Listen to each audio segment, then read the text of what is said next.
that review? I think it's right there. Is that on? Just for a second. Is that on now? Yeah. How about this one? This one? No. Is this on? Is it? Can you see green light? Yeah. Oh, let me go over here. Is this on? Yeah.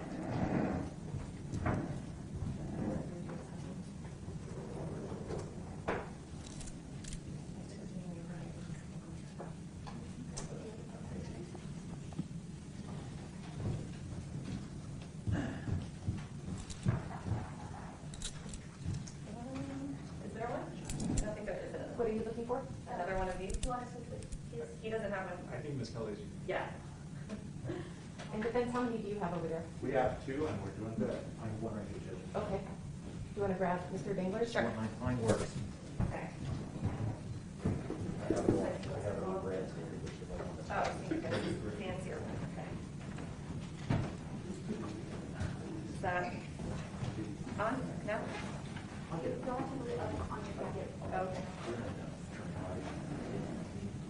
How about now?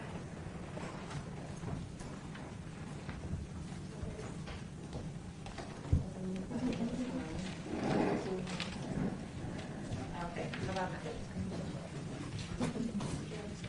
Hello? Okay.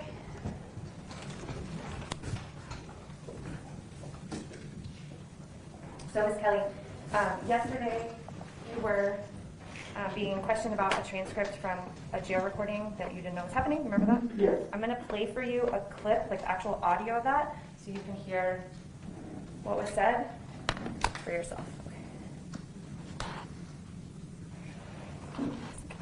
Let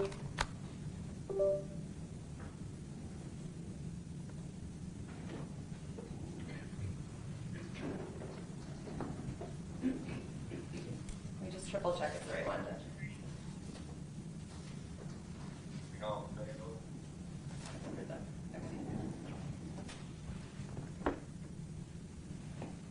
Hey, she fucking got a plea for fucking 12 to 15 today, and I see you, motherfucker, you got me. Yeah, she got a fucking plea 12 to 15, but they're gonna sentence her and tell me if they didn't go. But they said that there is an unknown male that is out there. You know what I mean? They did eliminate, they did some raping her, you know what I mean? But she did not get a murder charge. I told you. That is, you know what I mean? Well, it kind of does, but then why would he lie? You know what I mean? Why would he lie and say he seen shit that he didn't? Like, it straight said that she fucking lied on every story she said because she has a low IQ. She lied on everything, and they said, please do not fucking take into what has been put out about the case. It's all been lies. The press fucking conference just said that it's all been lies. Everything that's been put out about this case is all been fucking lies. She was lying because she's a people pleaser, and being that she has such a low IQ, she said whatever people wanted her to say.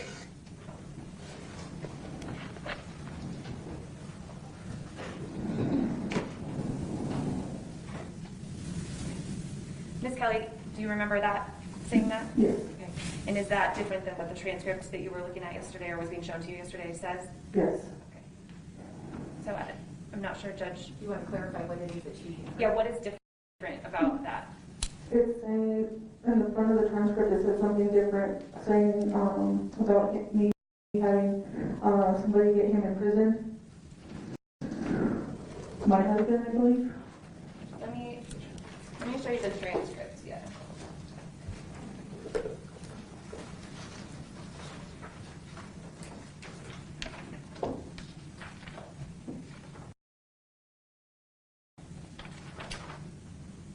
Okay.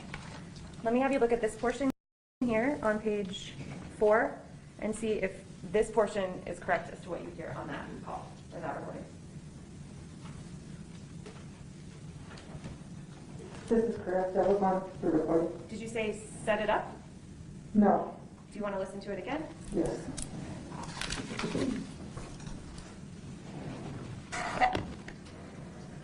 Hey, she fucking got a plea for fucking 12 to 15 today, and I see you, motherfucker, you got me.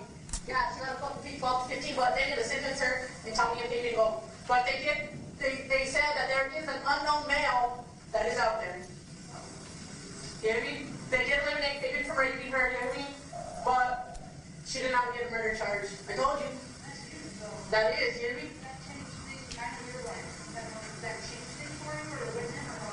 Well, it kind of does, but then why would he lie? You know what I mean? Why would he lie and say you seen shit that he didn't? Like, it straight said that she fucking lied on every story she said because she has a low IQ. She lied on everything, and they said, please do not fucking take. I said it, Okay. not set up. It's a little hard to hear because it's in jail. Are you sure that I'm you? positive. So with that, Judge, I know that we have the juror question that needs to be asked, but I think now that there's a clarification, I think the state's going to move for admission, this exhibit, so that the jury, since it's already been kind of put out there that she said that, I think the jury should be able to listen for themselves too, versus, sort of debating if it really said that or not. I think they should be able to hear this portion. We agree that the tape should come into evidence. Okay, let's go ahead and do that, and then I don't know if you want to, Mr. Aarons, clarify that question from the jury, or if you, I'll leave it up to you how you want to handle that. Yeah, I think I'll give her an opportunity to explain like she did, and then I could move the tape into evidence. Okay, let's do it that way then. Do you have the physical tape somewhere? No, I have a thumb drive, and we're on states 244? You say 244? Yes. Yes.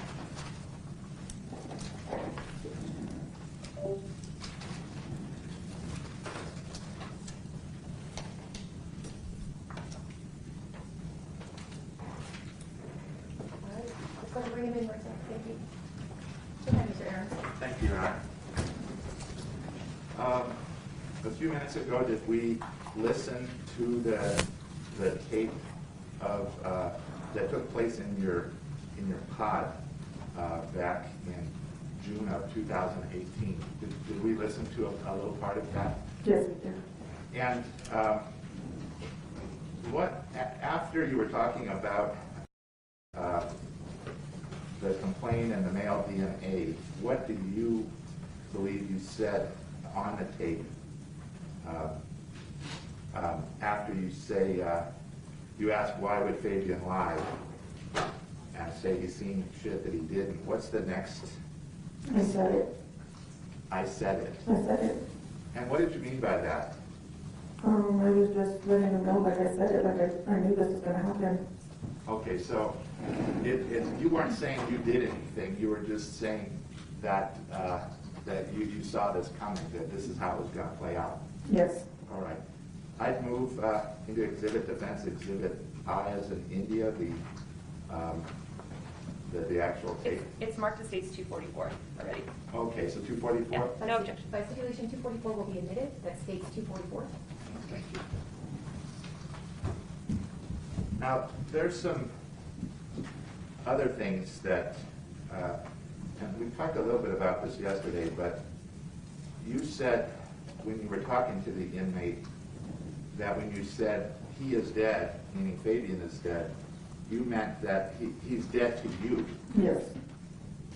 Well, why did you say that you were glad he wasn't going to be raped because he is dead? How will he not be raped in prison if he's dead to you? Well, honestly, with child charges in prison, it is hard for males. Right. And usually they're beat, they're raped. It just depends on their charges. And I was just clarifying him about he's going to be that he's going to be raped. Not that he was going to be dead. No. And why were you talked about your husband as big MF in prison after saying that Fabian is dead. Why did you say that about him? I was just having a conversation with another inmate, and being that they know my ex, I was just throwing that in there, asking extra. Well, weren't you suggesting that your ex would take care of Fabian? No, I didn't say that. So the two aren't related at all, him being dead and your husband being an MF in prison? No.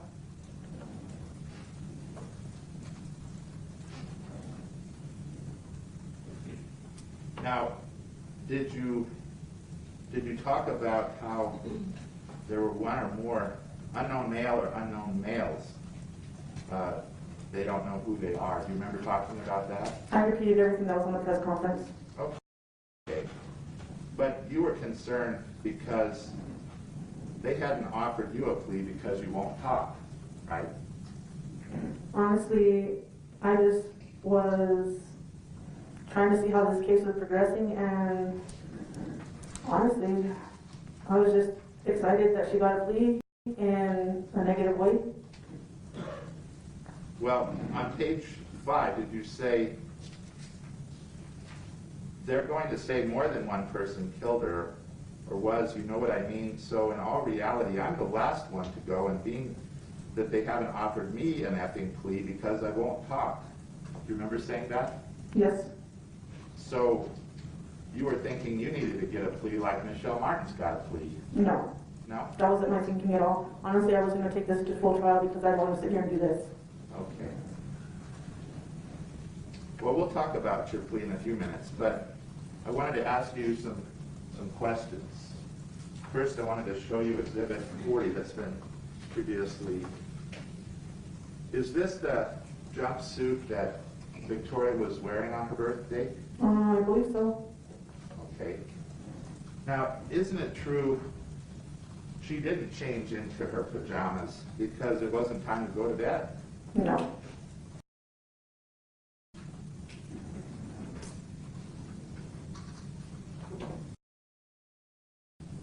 Let me ask you,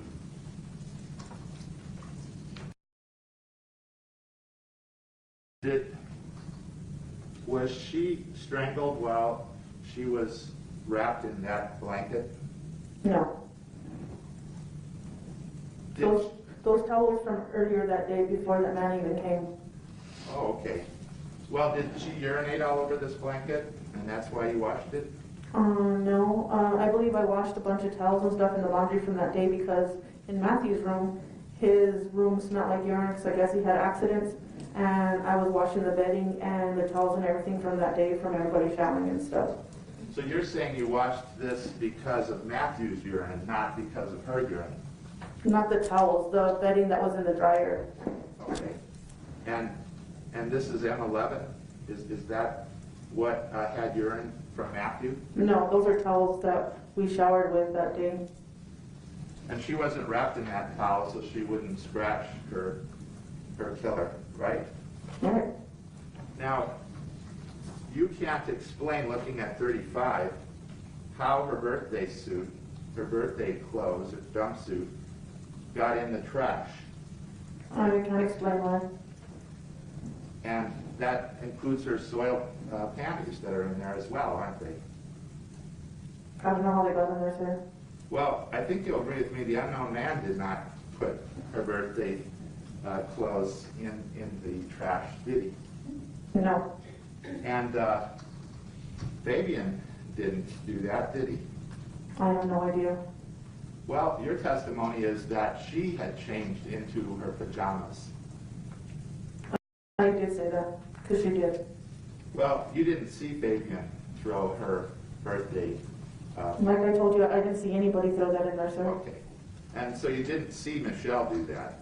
Like I said, I see nobody throw that in there, sir.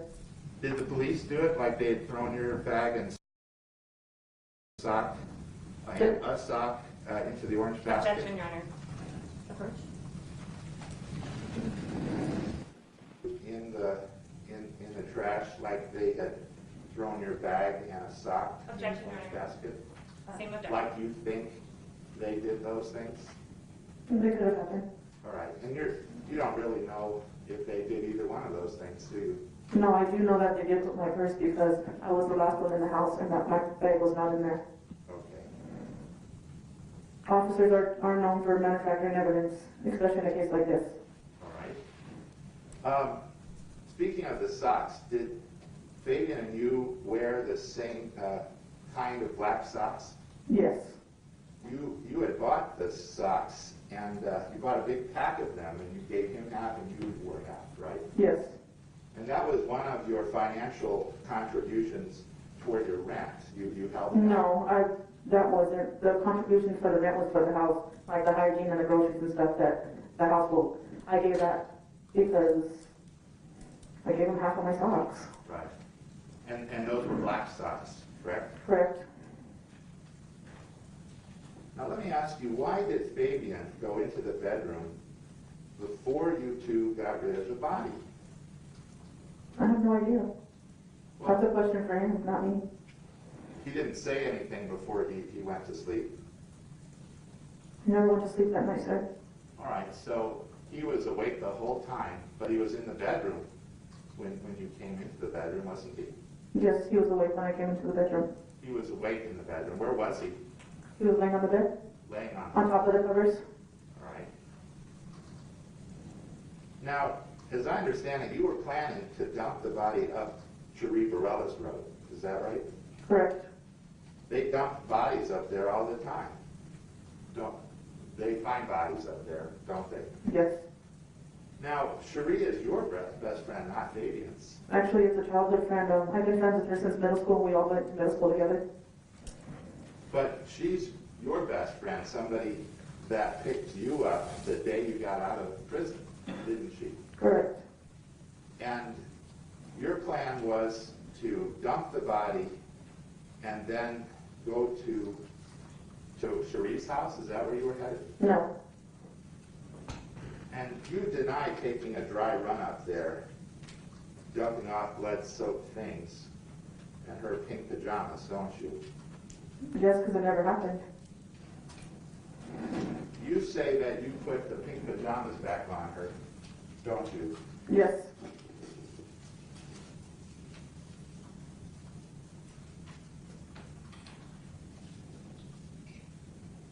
But the truth is, she wasn't wearing pink pajamas. I'm going to show you 182, but I'm not going to publish this to the jury again. Is this how she looked in the bathtub when you ran? Yes. And she's not wearing pink pajamas, is she? Not on the bottom. Nor the top. She's got a bright red shirt on the top, doesn't she? Not in this picture, but the pink pajama bottoms and the pink top she was wearing, it might have been a darker pink, but it was the top that she was wearing. And you don't know what happened to her pink bottoms or her top. No. I think you would agree with me that the unknown man did not take her pink pajama bottoms, did he? No. Fabian and Michelle didn't when they ran away. No. Do you think maybe the police lost or destroyed the pink pajamas? They could have. If you were helping Fabian that night clean up his mess, why did you sneak into his room and take their phones while they were asleep? I didn't sneak in their room and take them while they were asleep. I asked them for them. Oh, so they just said, okay, here's our cell phones, you can have them. Yes, they did. And why did you take their phones? Like I said yesterday, because I was planning on killing them. Because you were planning on killing them. Yes. Well, but they didn't know you were going to kill them, did they? Probably not. I mean, you didn't say anything before you came in with the iron. No. So, what was said, if anything, when they voluntarily give you their cell phones? They said for what? I said just give them to me. And they just did what you said. Yes. You didn't sneak in there and take them from their chargers. No. Why did you switch from trying to help your cousin to trying to kill him? Because of the situation that was in hand. They will make you do things that you wouldn't want to do. Like stay in a situation like that.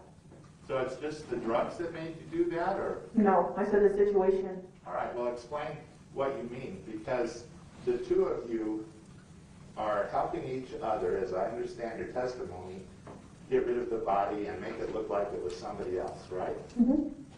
And the two of you, not just you, were going to take it out past Cherie's place on the road, right? Correct. But then you say, okay, I need to kill him before you even get rid of the body. Well, why did you, what is it about the situation that caused you to switch plans? I freaked out. Didn't you freak out because Fabian didn't go to sleep as fast as you needed and you didn't have enough time to do everything you were going to do? No.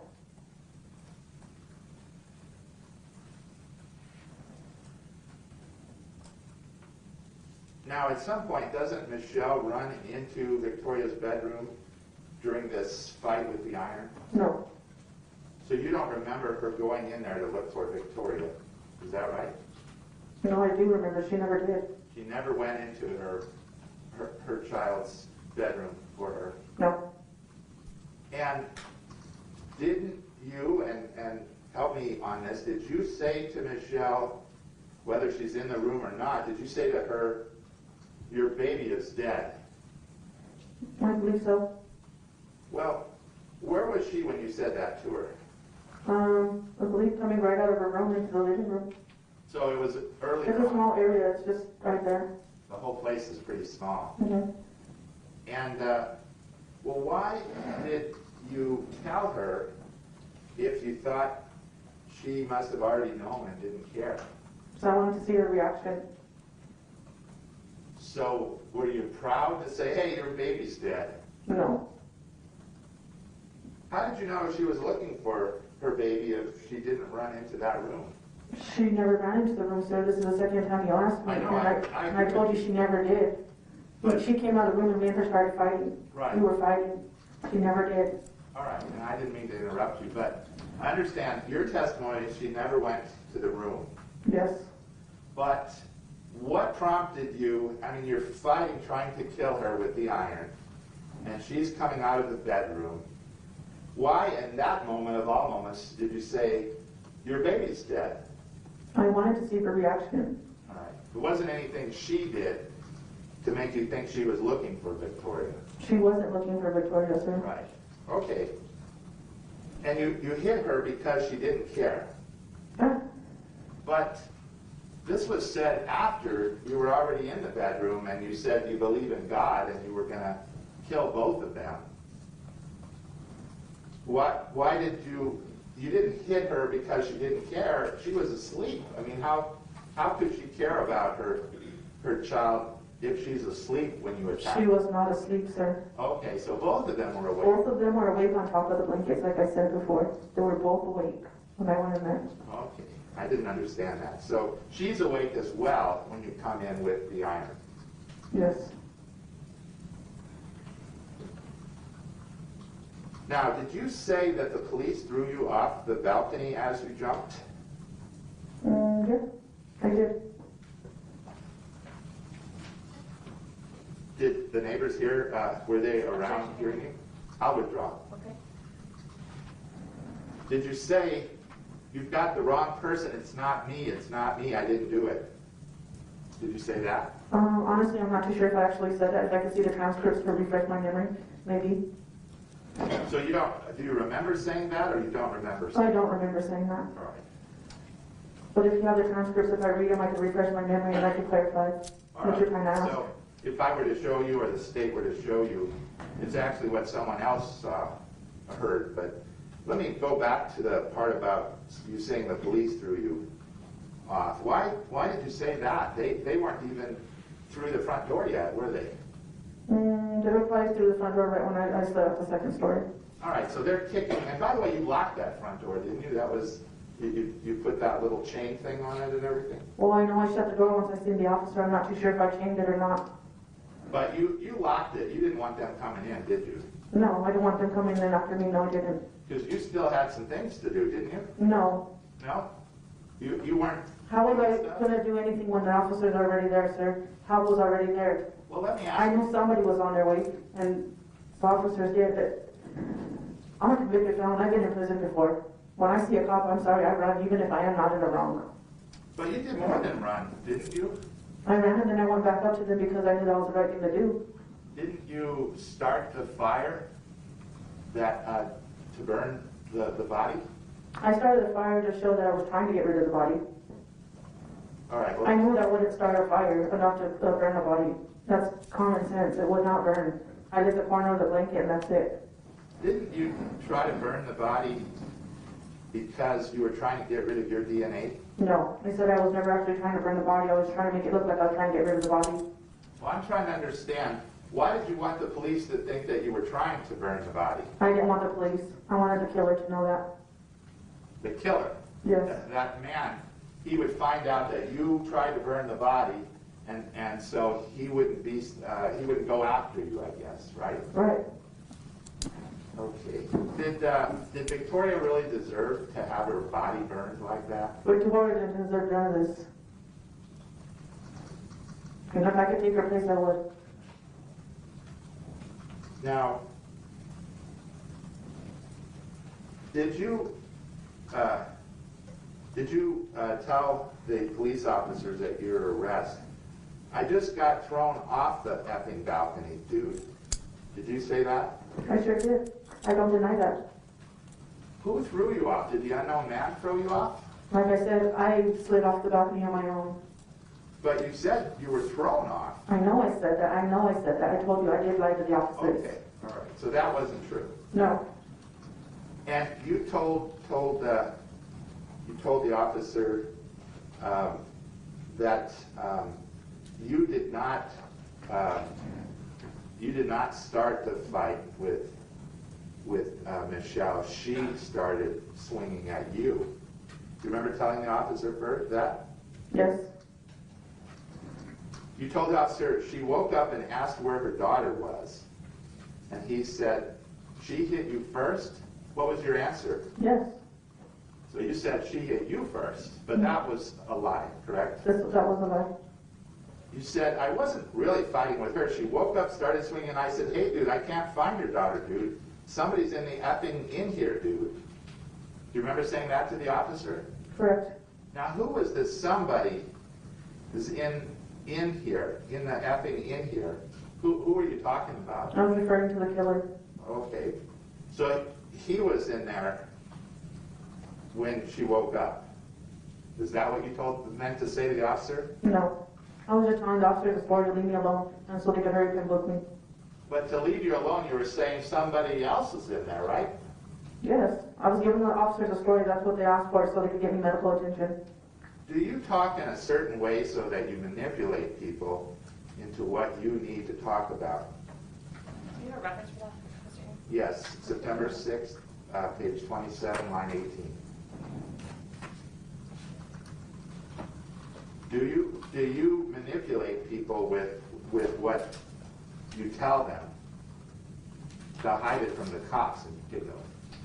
When I talk about drugs, I talk in the code, I said. Right, and you talked in code to your sister, I guess, on the phone, right? When she called you earlier, you said some code to her so she knew, hey, they're listening. When was this phone call earlier? Can you That would have clarify? been before the child was murdered. You had a phone call that was mostly with your sister. She had called you from the jail. Did you talk to her in this code? I was kind of letting her know, don't talk on the phone. Didn't you hear me blatantly tell her the phone call is recorded? But you also, I think, told the officer that you were saying things in code to her so that she would know. You don't remember that? I do remember that. I was letting her know, like, sinners on the phone, like, get back, hello, don't talk on the phone. Okay. I'm sorry, like, in prison, I don't know if you really understand. In prison, you could say the wrong thing on the phone, and STIU gets you, and you could get in trouble. I'm not trying to get my sister in trouble for her talking about me tweaking, sir. I'm not. All right. And that phone conversation, Fabian wasn't there when you were talking to your sister, was he? No. And neither was Michelle. No. This was just something between you and your sister that you were tweaking. Yes. Now, I want to get back to this word. Don't you talk in a certain way so that you manipulate people into what you need? No, I talk in code.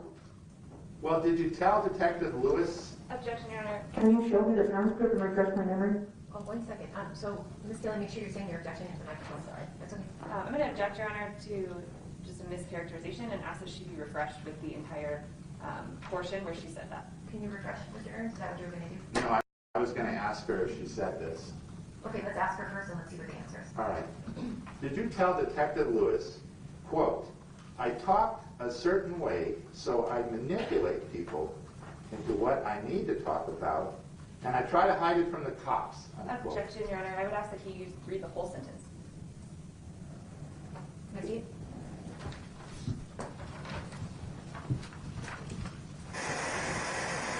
As a kid, and the people I associate with, I talk a certain way, so I manipulate people into what I need to talk about, and I try to hide it from the cops. Do you remember saying that to Detective Lewis? Correct. So you manipulate people to get what you want. No, I manipulate my wording on how I'm trying to get something across over a phone call when I'm talking about drugs.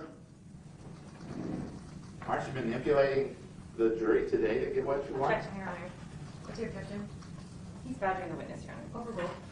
You can answer. Are you manipulating today because you want your plea agreement? No, Well, let's I'm go, not. let's go over that. I want to show you what's been marked as Defendant's Exhibit A. Do you recognize this document? Mr. Aaron, can we have a movement? Mr. Aaron put his notes off of the document camera. Thank you. Yes, there's a lot of things blocked out on here, so, Well, we haven't put we blocked out the name of the charges, but if you look at the whole agreement, is this what you signed? We also blocked out the penalties, but everything else shows up. Do you see your signature on the last page?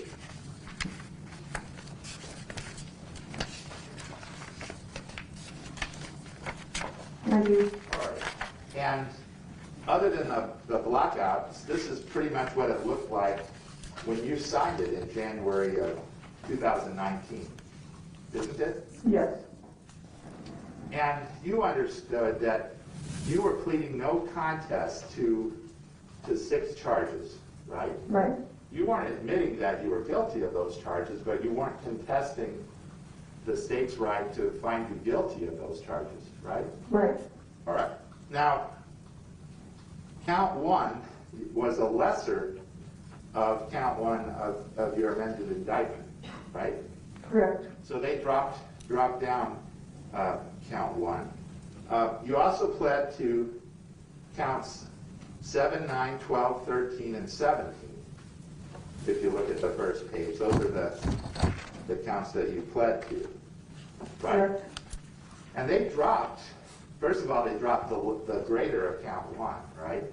I mean, they made it a lesser crime. What do you mean they? Well, you and your attorney and the state shook hands and said, this is how we're going to resolve it. No, honestly, I took a different plea before this, and I was pleading guilty to the child abuse resulting in death. Judge Brown wouldn't let me plead guilty to that charge. He said I did not commit that crime. That's why it was a lesser than the first count. All right. But I think you'd agree with me that because of this plea agreement, they dropped the murder count against you, didn't they? Correct. They also dropped counts 3, 4, 5, Objection, Your Honor. May we approach?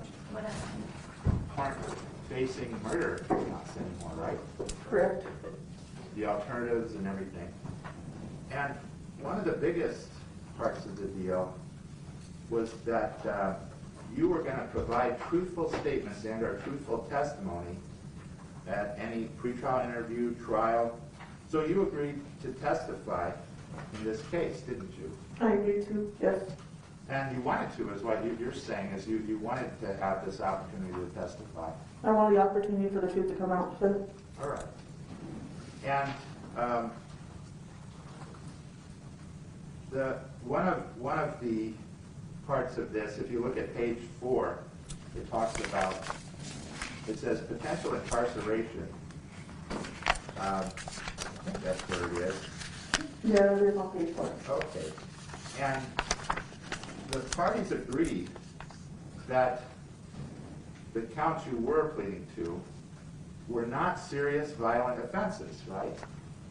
That's what it says, sir. And that means that instead of having to do 85% of a charge that is violent, a non-violent charge, you can earn 50% good time, right? Correct. And so that's where you've calculated, I've got 17 years to go, right? If I keep good behavior. Right. If you get your good behavior time, you can be out in 17 years, right? Right. And by your calculation, You were looking at 200 years if you'd gone to trial and lost everything. Correct. So that was a pretty good deal, wasn't it? It was a pretty good deal, but in all reality, they couldn't get me for a murder count because I didn't commit murder. The unknown man did. Yeah, no man did. I'd move Exhibit A into evidence. Any objection? None other than the previously stated objections, Your Honor. Appendix A will be admitted. Your witness.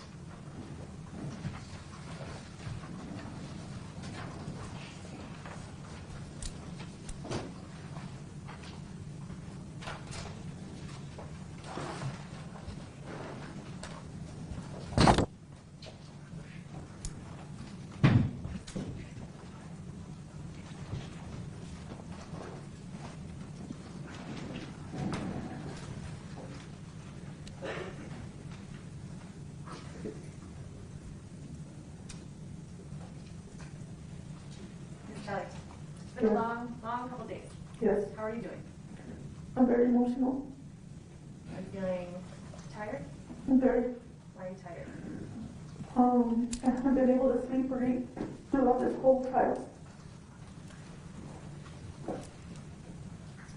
I'm going to go back over some of the questions that you were asked on the cross. So,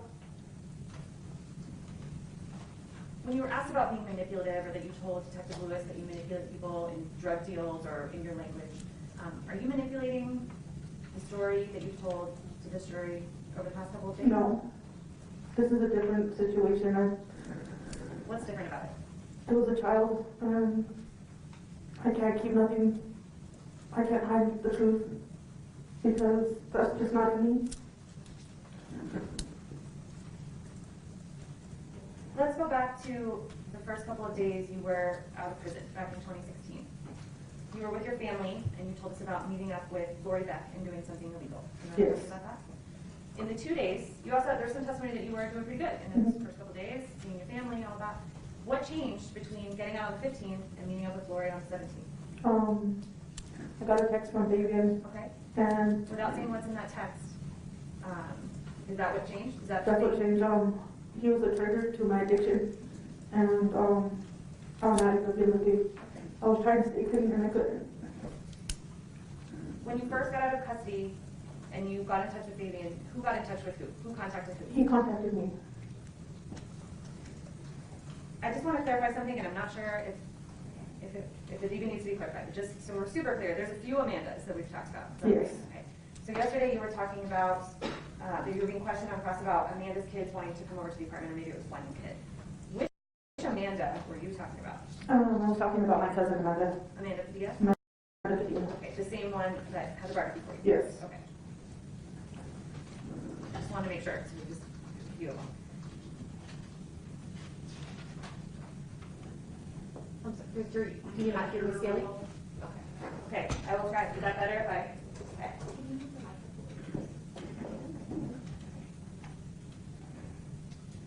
Let's talk about your feelings about police. How do you feel about police? Practically they're my enemy. Why? They're untruthful. Every time I've ever had contact with them, it wasn't a good outcome.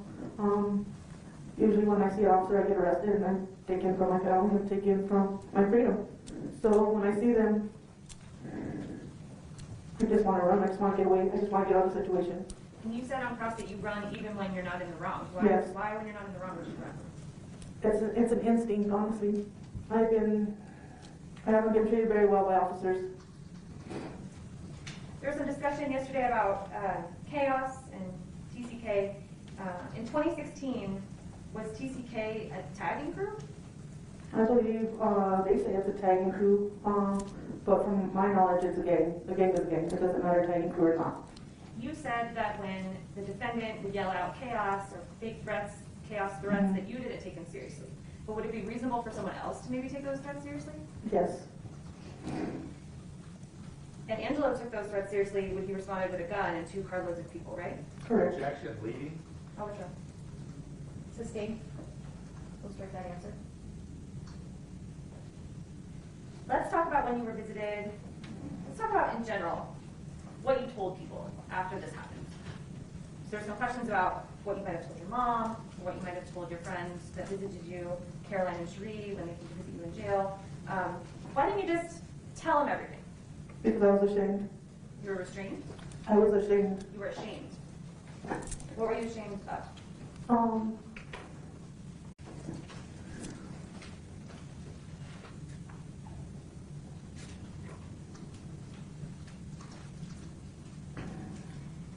And along those same lines, when the police came and you walked up to them, why didn't you just tell them everything right away?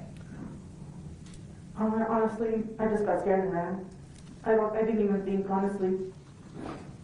I'm afraid of heights. I don't even know. I jumped. It's not logical to me. I still can't make sense of it. When you jumped, you hurt yourself. Yes. Is this a careful jump? Well, I tried to slide off, but I'm a big girl, and I was wearing, not too great, she was wearing slides, and I was afraid. I was so scared. I just stiffened up, and I crushed my ankle.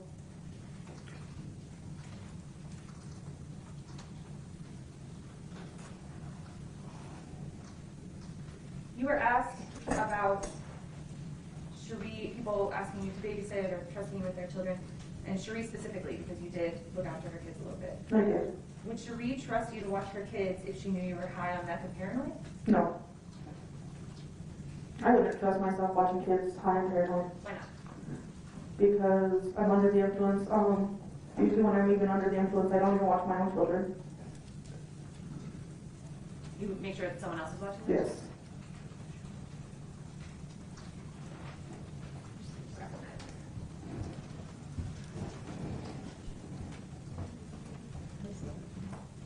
I'm not sure what the, we're having problems hearing you, Ms. Kelley. I'm wondering if you move that lapel to the other side because it's angled away from you. Okay. Is that better? Maybe it's a little higher.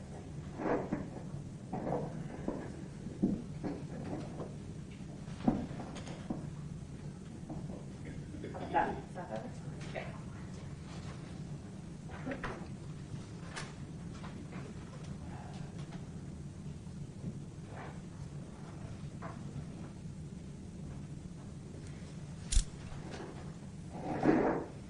Going back to that night,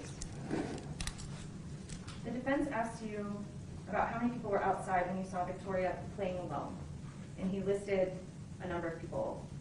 Did you see, he stated there were kids on scooters. Aside from Victoria, did you see at all any kids on scooters that whole day? No. Did you see anyone outside? You said there were a couple neighbors talking or hanging out, but anyone around her, engaging with her, talking to her, No. watching her? That's what made me see that nobody was watching her. And when you looked outside when you said this man left the apartment after Victoria was murdered, did you see any of those neighbors, kids on scooters, people walking around? Is there anybody out? No. That's why I said I see nothing out of the ordinary. I didn't see anybody. So there were some questions, I think, both yesterday and today about the pink pajamas. So when you told Fabian what happened and he went into her room, before he went into her room, did she have some clothes on? No. She didn't. No, she didn't have no clothes on. When did her clothes come off? He must have took them off when he went in there. Who's he? Fabian. Okay. So before he went in the room, before Fabian went in, she had some clothes on. Yes. And do you remember which clothes those were? I remember pink bottom pants and a pink top with like the arms, cut off shirt. And then the defendant goes in, and the next time you saw her, she had no clothes on? Yes. When you went to dress her, you remember now which top? It was like I believe like a Dora or something top. It was like a dark pink.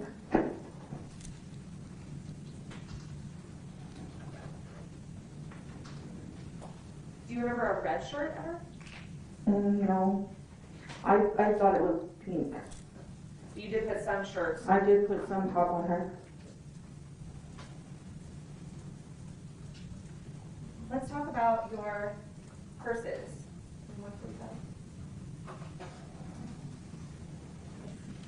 May I approach the witness room? Okay. I'm going to hand you a mark for identification. It states 145. Do you recognize that? I believe that's Michelle's purse. That's not your purse? Oh, wait, let me see. No, that is my purse. Okay. I think we're on 245. We are on 245. I apologize. Let me change this to 245. Okay, this is your purse? Yes. And is this in Matthew's closet? Yes, I believe so. Okay. Your Honor, the state will move into evidence 245. Any objection? No objection. 245 would be admitted. I'm going to publish. I'm going to show everyone what's been marked as states 245. So this was is this the brown purse you've been talking about? Yes. But you also have a blue and white bag that we've seen in Yes, it's a purse, but the other purse I just use for my paperwork. So you described this process of when the defendant and Michelle leave and you're frantically running around grabbing stuff. Yes. And in your mind, you put those things into this purse. Yes. Now, if the blue and white bag that we've seen in photos contained the things that you were grabbing, the CDs, cigarettes, the phones, could you be mistaken about which bag you grabbed? No. You're not mistaken. No, I'm not mistaken.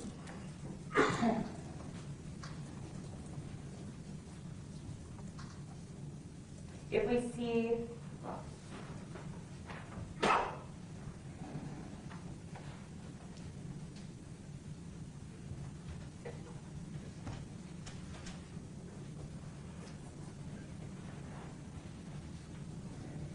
you testified that Fabian washed the knives, and the defense asked you about a previous statement where you said you washed the knives. Do you remember giving a pretrial interview in this case to all the parties over the Zoom? Yes. Do you remember being asked at that pretrial interview who washed the knives? I'm not too sure. Do you remember telling us that Fabian washed the knives at the pretrial interview? No. Do you remember now who washed the knives? I know I didn't wash the knives.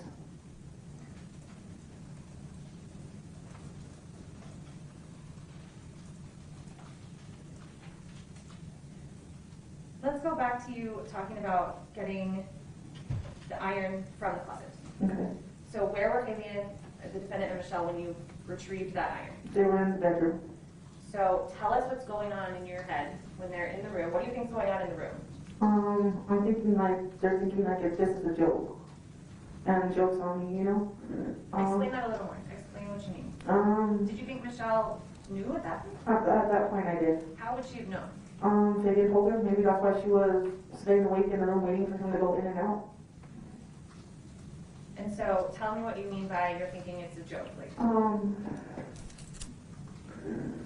I felt like I was being set up to commit this crime. Well, not commit the crime, but to be in this situation. And they were just laughing because I was panicking and I was participating. and you're still under the influence at this point? Yes. But is this at the time when you're starting to crash? Crash, yes. So are you in your right mind? No. At this whole time, I'm not in my right state of mind. Because this seems, you testified about, you just decided you were going to just kill them. Yes. And that seems like it doesn't make sense. It doesn't make sense. Honestly, I couldn't even do it. What do you mean you couldn't do it? I could not kill them. As I tried to attempt to, I just couldn't do it because in all reality, if I wanted to kill him, why didn't I just grab the knife that was used on Victoria and just kill him with that knife instead of try to hit her, let him run? It doesn't make sense. If I was killing and on a killing spree, why wouldn't I have just done it? Why wouldn't I have just killed them all? But I didn't have it in me to do it. And so when the iron got pulled away, what's left in you? What happened? At first I had a little bit of adrenaline from fighting, and I just got so tired. I couldn't fight no more. I couldn't do anything no more. I just couldn't do nothing. I couldn't fight no more, and I couldn't think straight. And is that when you just let her go? Yes, I just let her go, and I just pretty much started panicking. Did you ever walk into the master bedroom with iron? I could have, but I don't remember doing that. I remember leaving it on the table. And where was the first place you hit her was where? As she was coming out of her bedroom.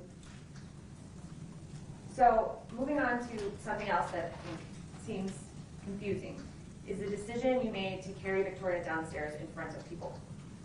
What were you thinking when you did that? I wasn't really thinking. I just thought if I got her and got away, everything would be better. But then I started panicking as I started walking down, and she got too heavy, and I didn't want to make too big of a scene, and I didn't want to be noticed, so I decided to walk back inside and put her in the room. Is that also a decision that you might have made differently if you weren't on meth? Yes. If I wasn't on meth, I probably would have called for help. But being that I was under the influence and that threat, I felt like the threat was valid. I was so afraid.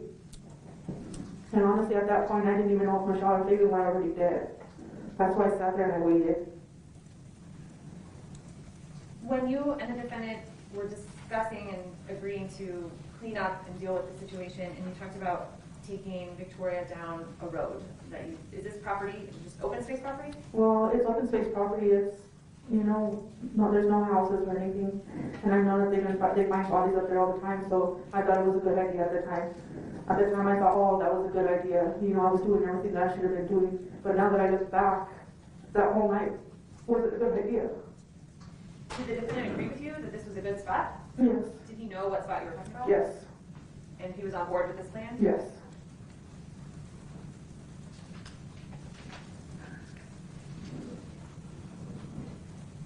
That night when the defendant came home and the agreement was he would distract Michelle for a while and get her bed, at any point from the time he arrived home through the end of this, did he ingest more methamphetamine? I don't know. I actually didn't have the pipe on me.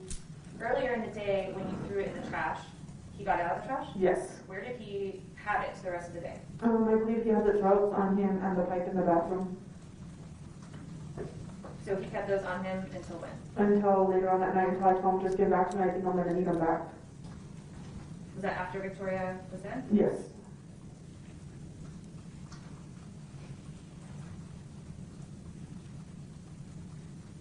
There were a lot of questions about you thinking that this man could have been Victoria's father. Do you remember, and you had said something along those lines, you thought he was very familiar, you thought he could have been Victoria's father, and you talked about that in your pre-trial interview. Yes. Do you remember giving other examples of who you thought this person might be, aside from just her father? Yes, I believe I said maybe a family friend, somebody close, somebody that was familiar with the house, because he was familiar with the house. He seemed like he belonged there, And in my sense, I just barely showed up like 2 or 3 days before that, and I'm staying on the couch at Michelle's apartment. She's a stranger to me. Michelle's children are a stranger to me. I've never met them in my life. And it's not like when I was staying there, like we kicked it tough or anything like that, because it was just come and go, come and go, come and go, So I really didn't know. And I know like when her mom would come, we would stay inside. I remember the first day that we went over there when Michelle went to go, I believe, cash her check. We stayed in the bathroom. Like this, we don't want to be seen by her mom. By whose mom? Michelle's mom. You hid from Michelle's mom? Yes. Did she ask you to do that? No, I believe Fabian just said, here, come in here, cuz. Do you know why you were hiding from her mom? Because we're under the influence. I'm going to show you what's been admitted as States 24, these towels in the washing machine. And actually,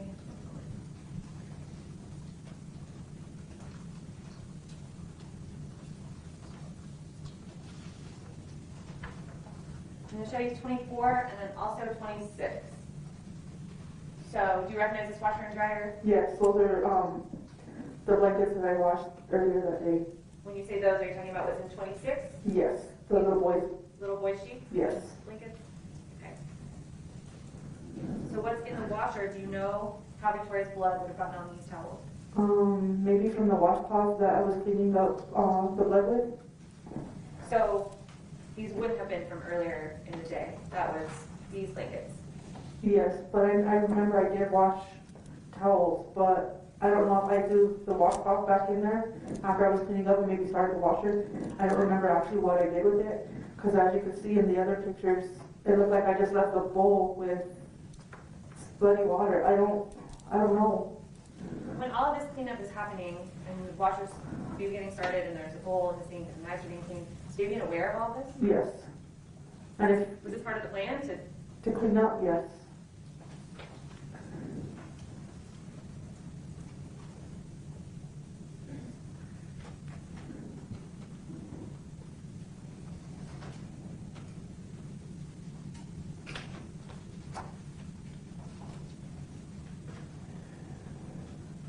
Let's go back a little bit to, you were asked a number of questions about a call you received from your sister, Crystal, when you were out on the 20th. Do you remember Yes. that call?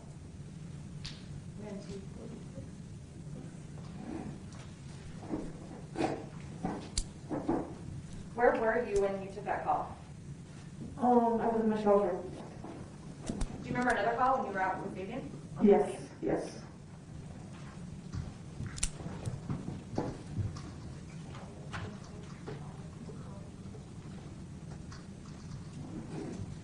Your Honor, the state would move into evidence the audio from that call states 246. No objection. 246 will be admitted. May I publish? So the 20th, just to remind us, that's the day that you went to your son's game? I believe so. And we heard a voicemail from the defendant earlier Yes. from that day. So there was a time when you were off doing stuff, kid stuff, got a voicemail from the defendant, and then you meet up later? Yes.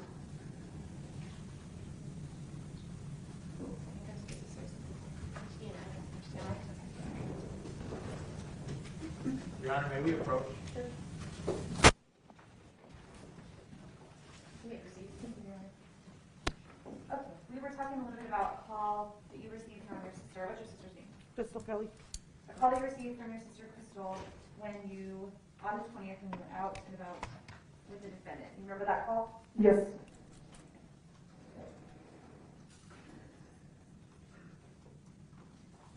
I'm going to play a portion of that call for you.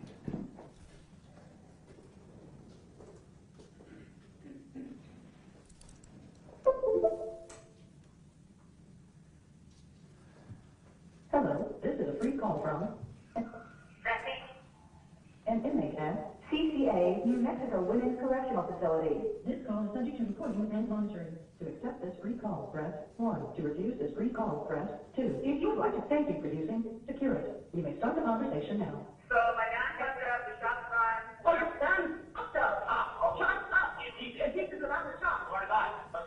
Well, have you talked to Pee-wee? We went there. I sit there. Martino, you want me to talk to him? Okay, Crystal, I went over there to go talk to him. You mean? And he goes, yes, I'm glad you're out. I'm your house. So quick. They said, all right, what's up? Yeah, dad, people there, Crystal. And he Wait, oh my God. He said he has Crystal. So the dad's gone. It's a decent. Well, he's gonna give me a fucking, he's gonna give me one of the trucks when I get out. I don't give a fuck. Well, I'm letting you know what it is. He's in the shop, okay? Everybody left him. Like, you should.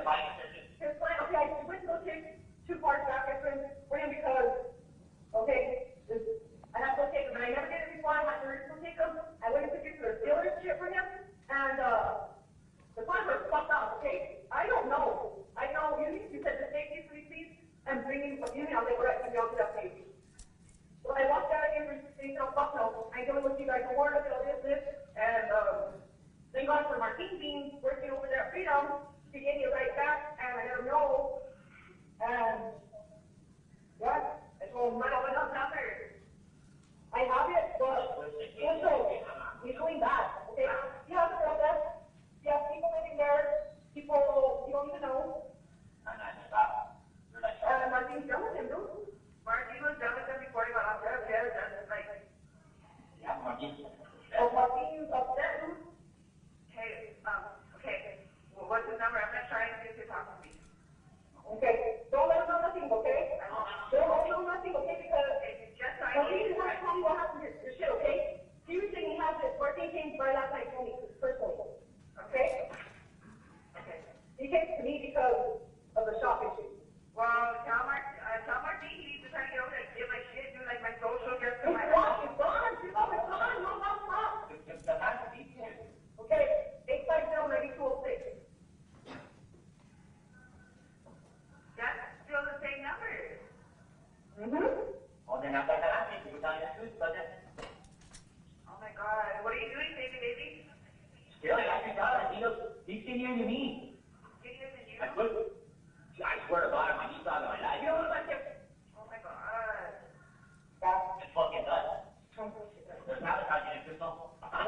Why the fuck does he have all those fuckers over there? Well, I don't know, but they're helping him do it too much. Where are you guys at now? My homegirl, I rented a room from her. Okay, well, I borrowed a call from Sancha real quick to call you to see what's going on. But she needs you to go pick up some money orders and stuff. And Jessica, I need you to call Javier for me and have them put some money into my, because I'm on restriction and I need the money there like. Well, we already did. We put it on your book. I can't use it on my book. What? I get drunk. Okay, well, that's your fault, dude. That's your fault. Right after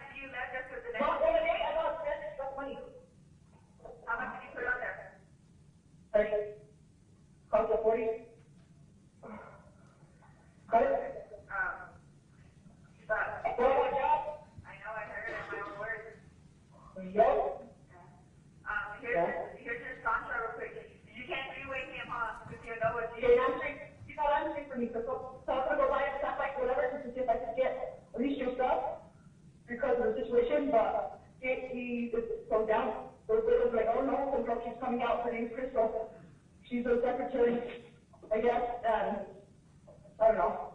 What is it? All right. You're on, I have this volume down. Okay. Ms. Kelley, do you remember that call? Yes. So it seems like you and your sister and Fabian, just by listening to that, are pretty close. Yeah. How would you describe your relationship back in 2016 between you and the defendant? Very close. You were hanging out how often? We were inseparable. Now, you'd only been out a little while. Did the time that you were in prison and not really talking a lot, did that really affect your relationship? Or you? No.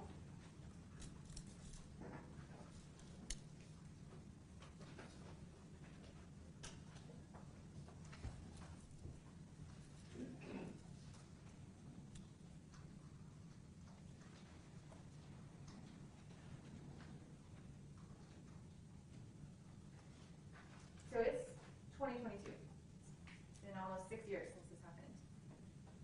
You talked on direct, and I think maybe even a little bit yesterday in class about trying to block this whole thing out. Yes. And do you think you have every detail of everything perfect sitting here in 2022? No.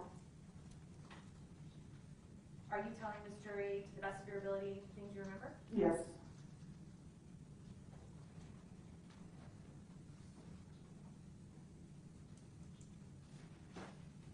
Let's talk about your plea. The defendant went through it with you,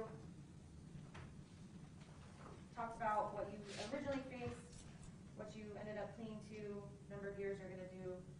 Is there anything about the number of years that you're going to serve that changes depending on this trial whatsoever?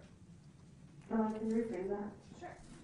Is your testimony here going to change your plea? I don't think so. Are you testifying here today to get some extra deal? No. Have you been promised anything outside of the plea agreement that you made back in 2019? No.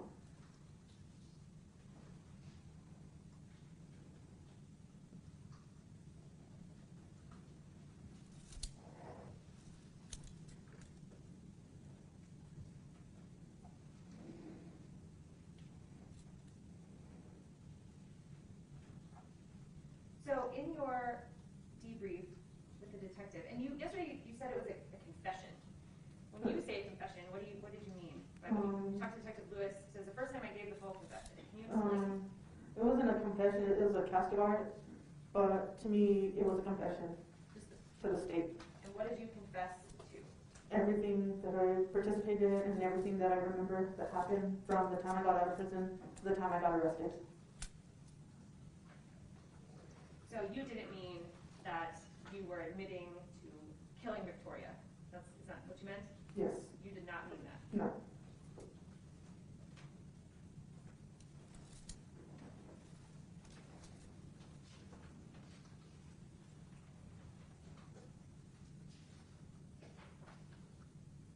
We have one more here. You may. Thank you.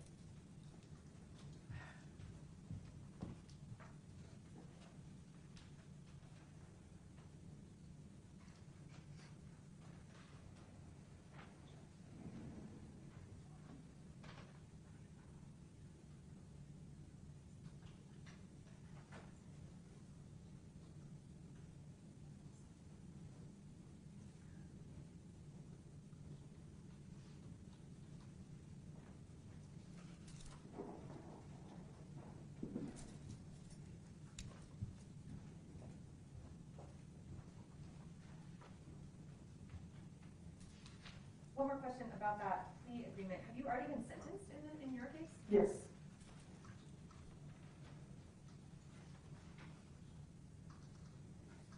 Let's go back a little bit to the night of the homicide, or the day of the homicide.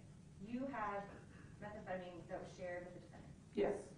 And there were some questions on cross about if that methamphetamine could have been spiked or had something added to it or laced with something else. Do you remember that? Yes. Do you have any actual knowledge that happened? No. And was the methamphetamine that you took that day the same methamphetamine that the defendant took that day? Yes.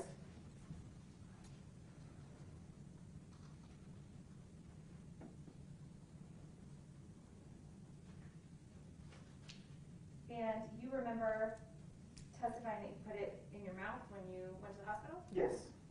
And so you ingested some more After, that morning? yes. The 24th. And was yesterday the first time you ever said that? I'm not too sure. Do you remember getting a pretrial interview in this case? Yes. Do you remember talking about it back in your pretrial interview where everyone was present? I believe so. I believe I told you guys that I had it in my mouth, I put it in my mouth, and I don't know what happened to it after I got to the hospital.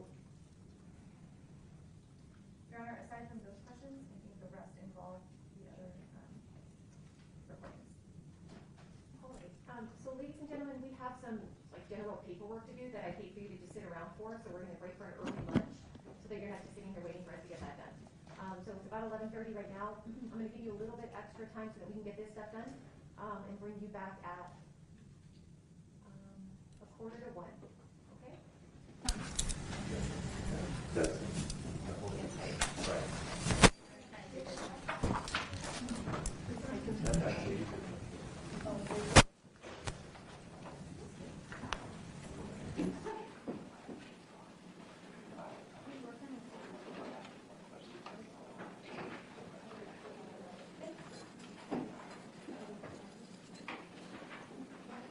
Center.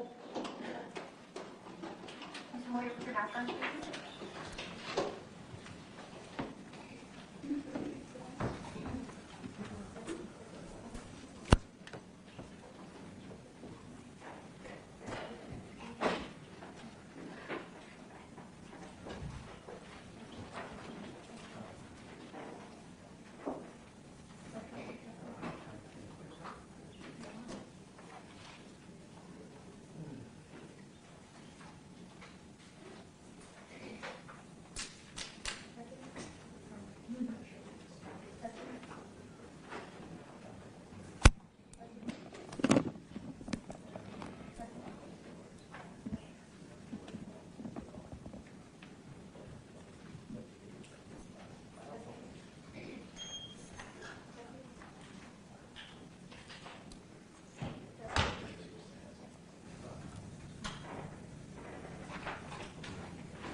On State of New Mexico versus Fabian Gonzales at CR 2016-2961.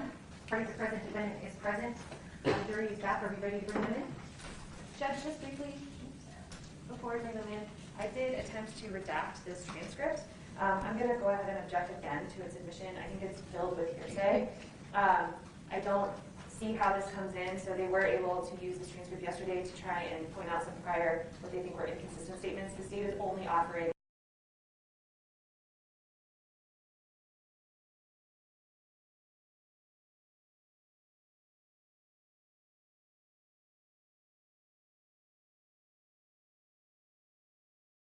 heard the cross of the defense where they read, asked her questions and then read portions and tried to impeach her with them. I think I should be able to clarify just the two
recorded statement. Not all of it, obviously, but other portions should be amended as well. So this is what I'm going to do is after Ms. Daly.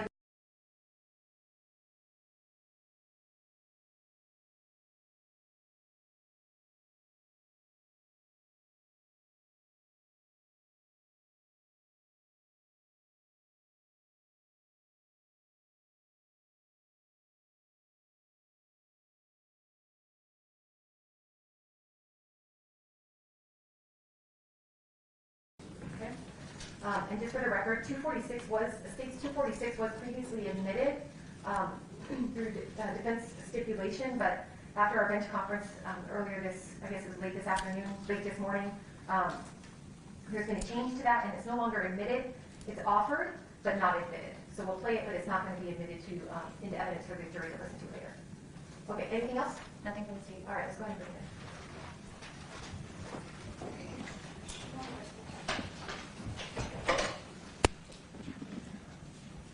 Ms. Kelley, you testified on cross yesterday that about a time when you said the defendant was dead to you. Yes. So let's talk a little bit about that. Is the defendant someone that you're going to send a Christmas card to or become pals with? No. Why not? Because as a part of my life, I'd rather just not reopen. Does that mean that you hate him? I don't hate him. How do you feel about him? Hurt, sad, a lot of mixed emotions. Do you remember, Ms. Kelley, after you were arrested, you were taken to the hospital? Yes. Do you remember when you testified 2 days ago, or maybe it was yesterday, that you told the detectives some things in the hospital about the unknown man? Do you remember that? I believe so. Your Honor, the state would move for admission states 249. Demonstrate. 49 will be admitted. I'm making this contract with you. Sorry, Judge Van Public. I'm making this contract with you. This is all yours. But we're taking your DNA. There's no evidence whatsoever. We're going to take your DNA. Okay? Why do you have, I can't tell me what are you going to do with that? I want to know why are you being treated like this? Again. Again? You're being arrested. All right? For murder. Why am I being arrested for murder? You don't want to talk about it. You don't want to talk about it. That's for an attorney. All right? There's 3 other people in the house. You're getting me for murder? Don't we arrest other people? Like who? It's like I'm the only one arrested. Alright, so let's go ahead and get you processed, okay? And then you can read this on your time and then you can get back, okay? Yeah, that's what you're Sir, sir, we can decide to sit next to you and read it. right? So this be like the same time that you've done before, it's like brushing your teeth. Give me that dude. Like fuck. They're treating like shit this whole fucking time for something not. This is bullshit. Bullshit. And this is all from you? Really? Shit. You're not going to violate my whole fucking rights, dude. Yeah, for what? For what, dude? For what? Serious. Go fight one of the fucking killer, dude. Go fight one of the fucking killers. Ms. Kelley, when you said to the detectives that day in the hospital, there were 3 other people in the house. Who were you? Who were those 3 other people? I was referring to Michelle, Fabian, and the killer.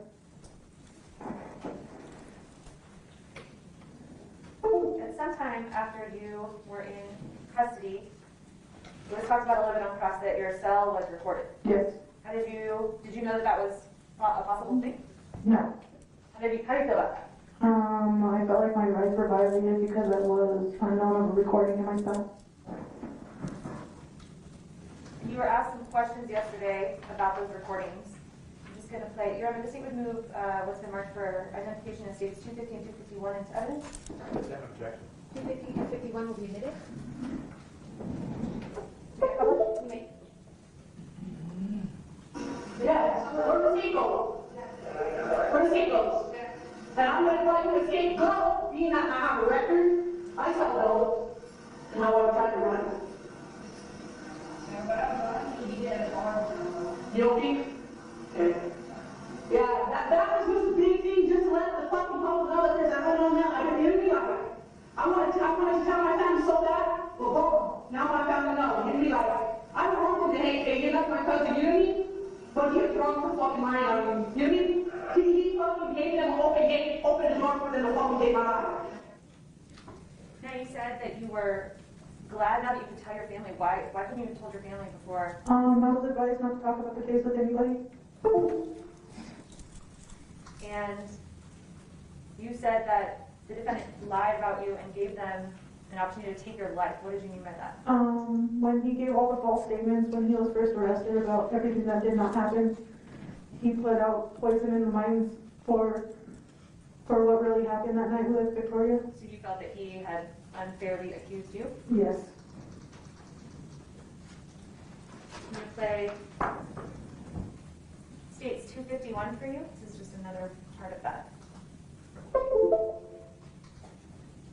Because I feel like they're I feel like, see how they're just pointing to me because I was hot? Fuck you, like. They think he's lying. That's why they said, he had part of it up. Yeah, of course he did. Now, you were asked by someone nearby in your cell that if the defendant had a part in cleaning up, and what did you say? I said yes. So, later on, when you gave your Castigar statement and took your plea and came to testify trial, that was not the first time you had said that your cousin was involved, right? Correct. Now, backing up just a little bit, immediately after you were arrested, you were in the hospital for a little bit, and then do you remember when you were booked into the jail? A little bit. Do you remember you called your mom and your brother? Yes. And you were asked a little bit about the case by them. Do you remember that? Yes. Do you remember the statement moved for admission states 247 and 248 in sentence? Same objection. 247 and 248 will be admitted and can be published. We have one lawyer on today.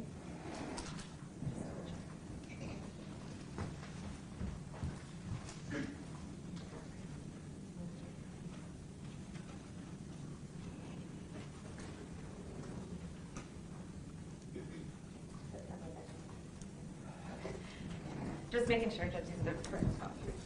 All right. I'm going to play you states 247. For English, for select call, please enter the area code.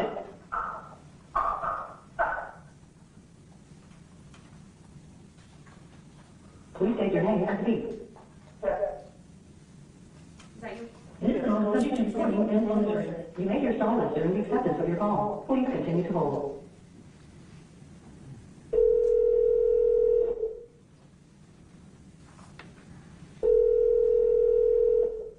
Hello, this is a free call from an inmate at Bernalillo County Metropolitan Detention Center. this call is subject to recording and monitoring. To accept this free call, press 1. To refuse this free call, thank you for using Security. You may start the conversation now. Okay. Yes.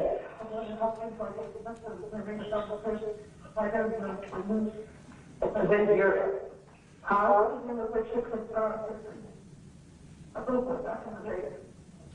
Oh, God.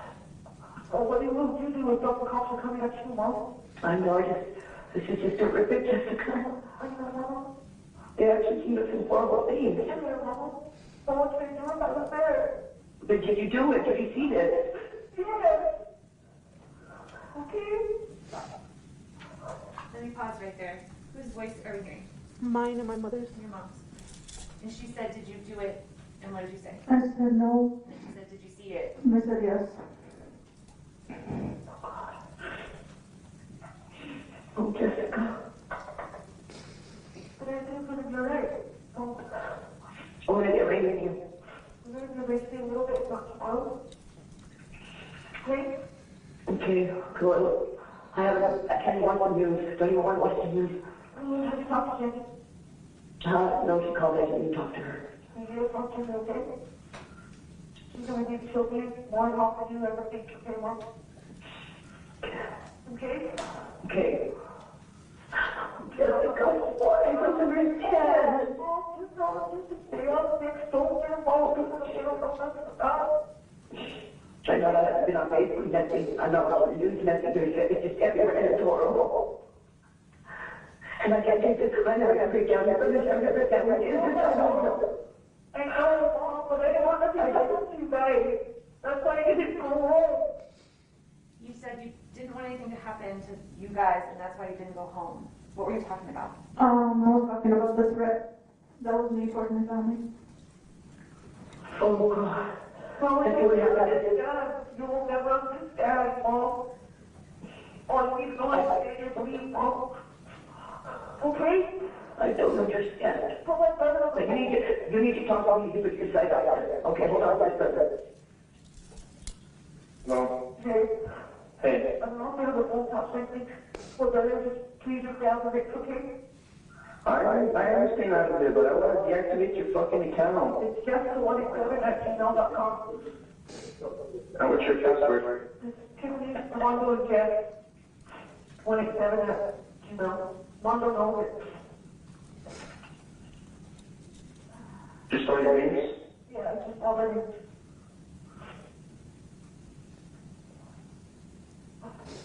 Alright.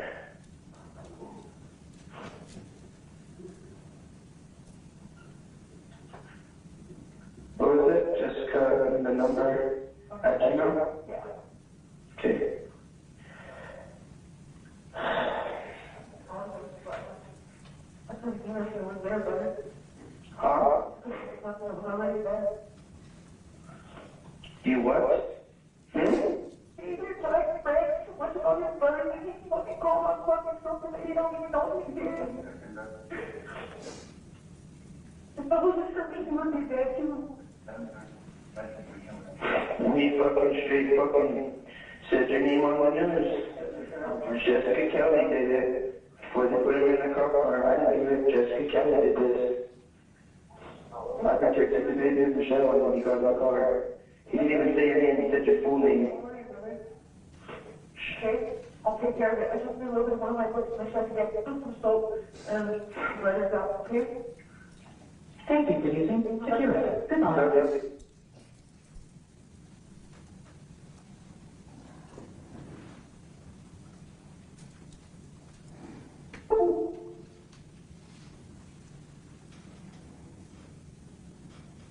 So, those calls were made, the calls to your mom were made, which is August 26, 2016, seem right to you, just a couple days after this happened? Yes.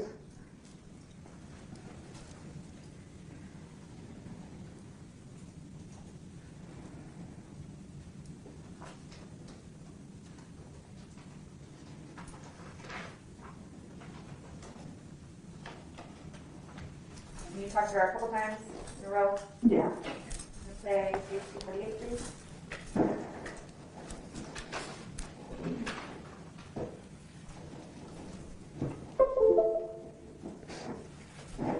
For collect call, please enter you.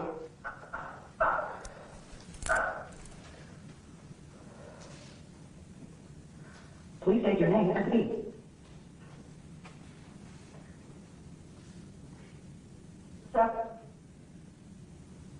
This call is subject to recording and monitoring. You may hear silence during the acceptance of your call. Please continue to hold.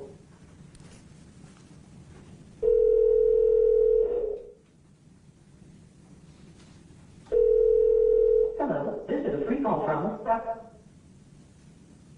an inmate at Bernalillo County Metropolitan Detention Center. This call is subject to recording and monitoring. To accept this free call, press 1. To refuse this free call, press 2. Thank you for using Security. You may start the conversation now. Hey, when you go to Oakland, you're going to get my EBT card, so please give me $15 in cash for my EBT card.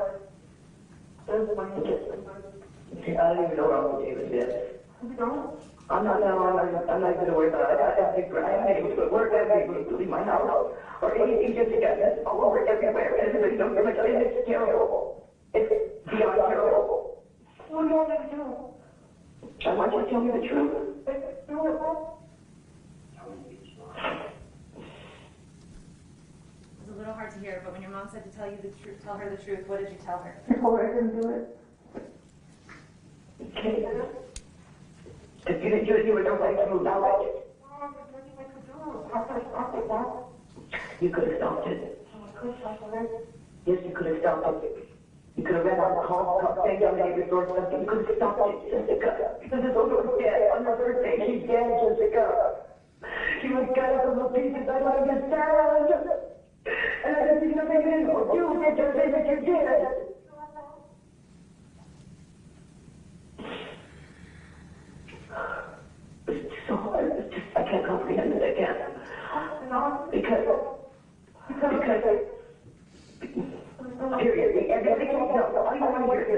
responsibility because everybody told you. You know what they told you? You're with your kids Sunday night. Well, happy birthday, Mondo, huh? And yeah, I'm sorry if I'm making you feel bad, but you should feel bad.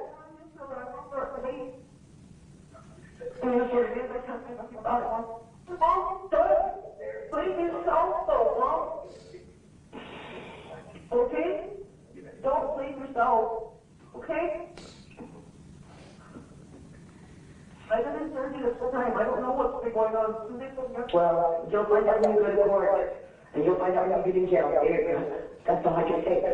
You want to kill Jessica? It's bad. And what happened to this little girl is unspeakable. It is unspeakable. And I can't believe that my family had anything to fucking do with it. You shouldn't be bragging about the shit that his brother's doing, Mom. You don't understand. That has nothing to do with it. No, and I don't want to hear any of that bullshit of yours. All people threaten me, people tell you that there's no pain of you, and it's just not that I'm sorry, but just that you just don't get that. Jessica, all the time that happened, if you had just heard something. Mom? You have one thing left. They murdered and just dismembered a little girl. And you were in, Jessica. Well, you need to tell them what you know. Just be honest and get it out and tell them what you know, please. I can't believe this. I just can't believe this. This is like a nightmare. I can't wake up from them. This isn't real. I have to say this is not real and it's real and oh my God. And I give you my words like, they're going to have to get me to go to school. Your mom was almost angry with you. Yeah. Why? Why do you think she was angry? So I allowed myself to be put in that situation. So just going back a little bit to what was asked of you on cross-examination, just to recap. When you talked to Detective Lewis in 2018, you gave your statement. That was not the first time that you told someone that someone else was in the apartment, was it? No. You told the first responding officers on the scene. Is that a yes? Yes. You told the detectives at the hospital. Yes. You told your other inmates. Yes. And it was also not the first time that you talked about the defendant being involved. Is that right? That's right. You told your mom just and your brother just. Yes. You have a mom? You may.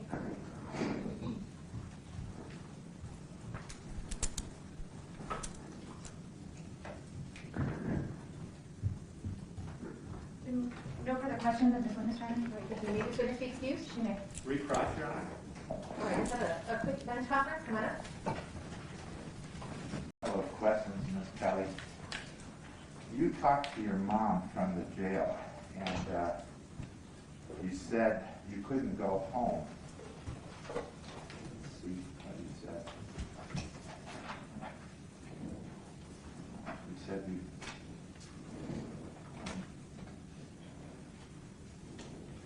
you said, I didn't want anything to happen to you guys.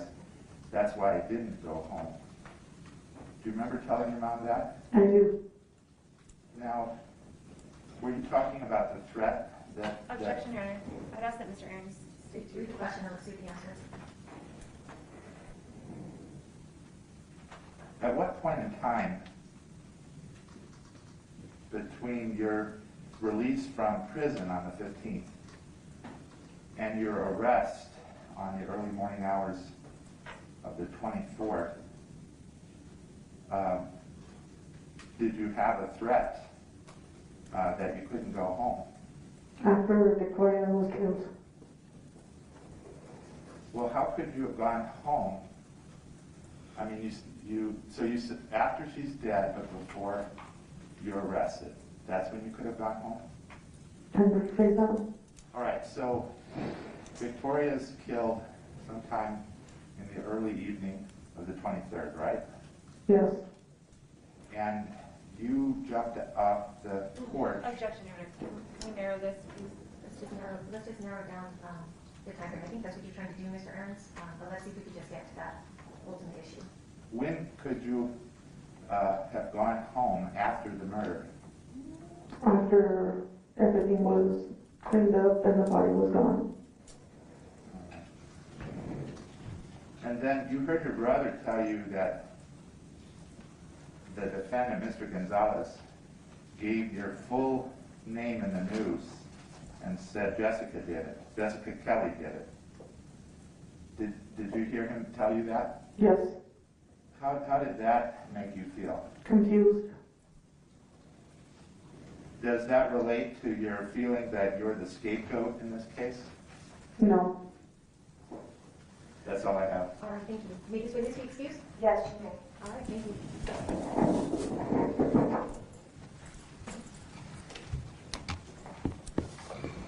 Go ahead and get the jury.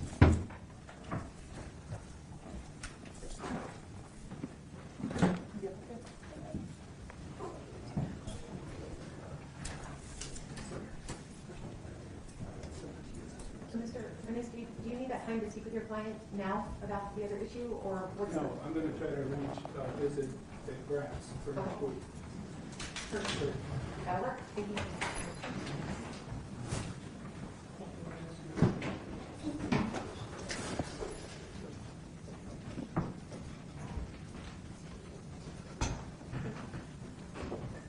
All right, Mr. Chavez, raise your right hand, please. Do you solemnly swear or affirm under penalty of law the testimony you're about to give will be the truth, the whole truth, and nothing but the truth? I do. Thank you. Have a seat and state your name, please. My name is David Michael Chavez. How's the audio so far? Okay, let's go and get that mic on. The mic is on. That's, which one would you prefer? The wireless? Let's do the wireless. So try flipping that mask around, like a little more comfortable. And if you go ahead and scoot up real close to that microphone so we can hear you as you speak. Thank you. Go ahead. Thank you, Aaron. Good afternoon, Mr. Chavez. Good afternoon. Can you tell the jury what you do? What do I do? Yes. As of now? Right. I'm a caretaker for my father. And back in 2016, what did you do? I was a caretaker for my father. Do you know the defendant in this case, Mr. Yes. Gonzales? Yes, I do. How do you know him? He's my nephew through marriage. So not a biological nephew, a No. family nephew? No, but he's my nephew How long have you known him? all his life. How often back in 2016 do you think you used to see him? We can't hear. I don't recall about on and off Hold weekly. on 1 second. Did you want to try this one? Sure.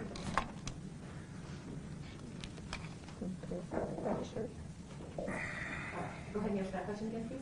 Maybe weekly, a couple times a week. I don't know. Can't recall. Do you know who Jessica Kelley is? Yes. How do you know her?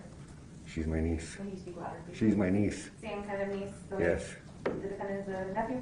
Yes. In 2016, where were you living? On Lake Road. And do you remember the phone number that you used back then? Not sure. Does 349-5069 sound correct to you? Yes. Back in August of 2016, do you remember Jessica Kelley coming over to your house after she got out of prison? Yes, I do. And what did she do when she was at your house? And I think she was all happy. She told me she had just got a job, that she was going to do good. So I was happy to see her, you know. Did you make a transaction with her? She said she needed some money, so I gave her some money. Did she give you anything back? She gave me an EBT card. How much money did you give her? I'm not sure if it was 20 or 40, I don't know. Do you know how she got to your house around Lake? With Fabian, I believe. Yes. And do you remember how she left your house? In a pickup truck. Do you know whose pickup truck that was? I'm not sure. I believe it was Willie. I'm not sure. Is that William Hollis? I'm not sure. I can't say. So maybe someone named Willie? It was a pickup truck that she took off in. Did you, on August 23rd of 2016, do you remember that day? Um, The day of the homicide? yeah. Did you talk to Jessica Kelley that day? No, I don't know if it was that day or the day before. I don't recall. Do you remember speaking to her on the phone about that EBT card? Yes.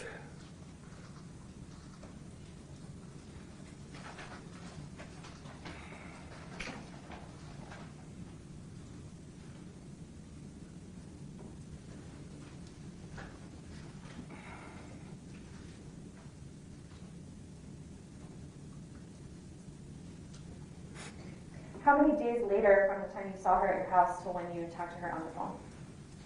I can't recall 1 or 2 days. I'm not sure. And what was the phone conversation with her like? I was just trying to get the PIN number. She didn't give me the PIN number. What did she say about it? She said I can't give you the PIN number. I was like, why can't you give me the PIN number?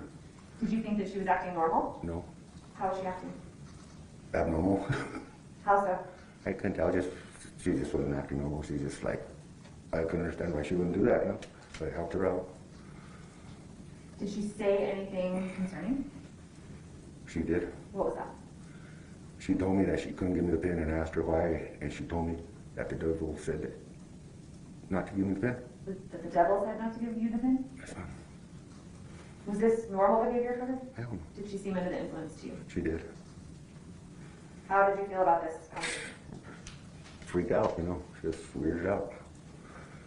Before August 23rd, 2016, the day of the murder, did you see the defendant and his girlfriend? Yes, I did.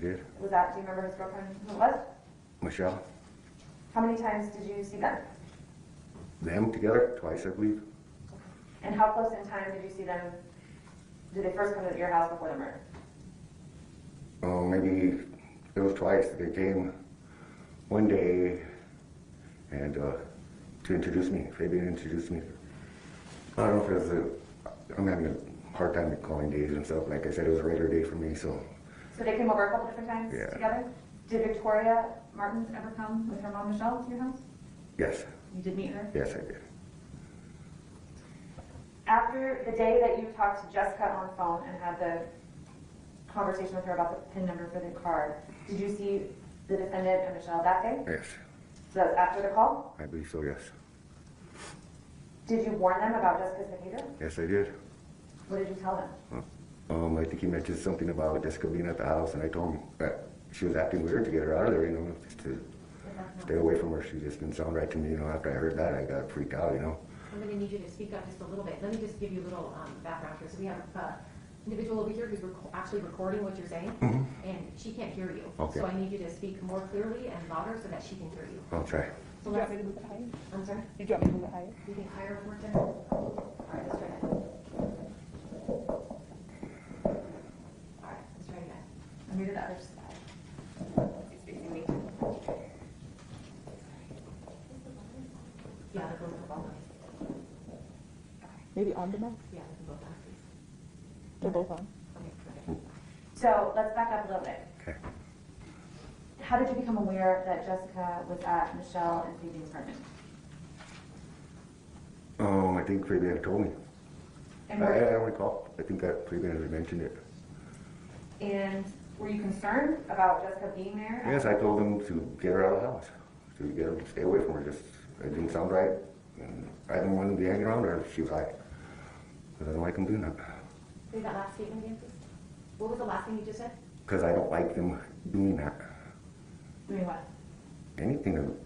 I don't like to see them drunk or high or anything like that. Did the defendant tell you that he was going to get her out? I believe he did. You believe he did? Yes. I believe he did. Can you have a moment, Aaron? You may.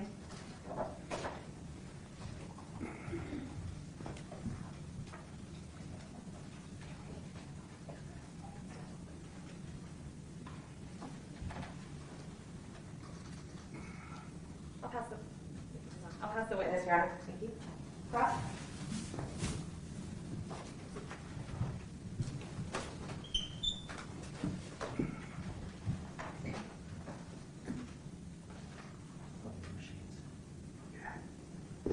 Yes. Thank you, Judge. Sorry I didn't thank you back there. That's okay. Thank you. Wires. Hi. Hi. Are you the one they call Uncle David? Yes, I am. Okay. And I've never met you before, have I? No. Okay. Well, I'm a lawyer for Fabian. Nice to meet you. I just want to ask you because you saw Fabian and Michelle on the same day at these terrible events. How were they that day with you, if you can remember? I do remember they were really outgoing, upbeat, really dressed up nice. They looked really good, you know. I was happy. I don't know if they were going to go out to eat or I don't know, but they looked really good. They weren't high, they weren't drunk, anything like that. So, okay. So they looked like they weren't on drugs? That's for sure, no. Okay. And I didn't quite hear your answer before, so it may be a repeated question, but did Fabian tell you that he would get Jessica out of the house? Or Yeah, I told him, and I believe he said I was going to get her out of there, so tell her to leave, you know. Because that's my advice, you know. What I heard, I didn't like it, and I didn't want to be around that, man. Yeah. Thank you. No further questions, Judge. Thank you. Any redirect? Yes, Your Honor.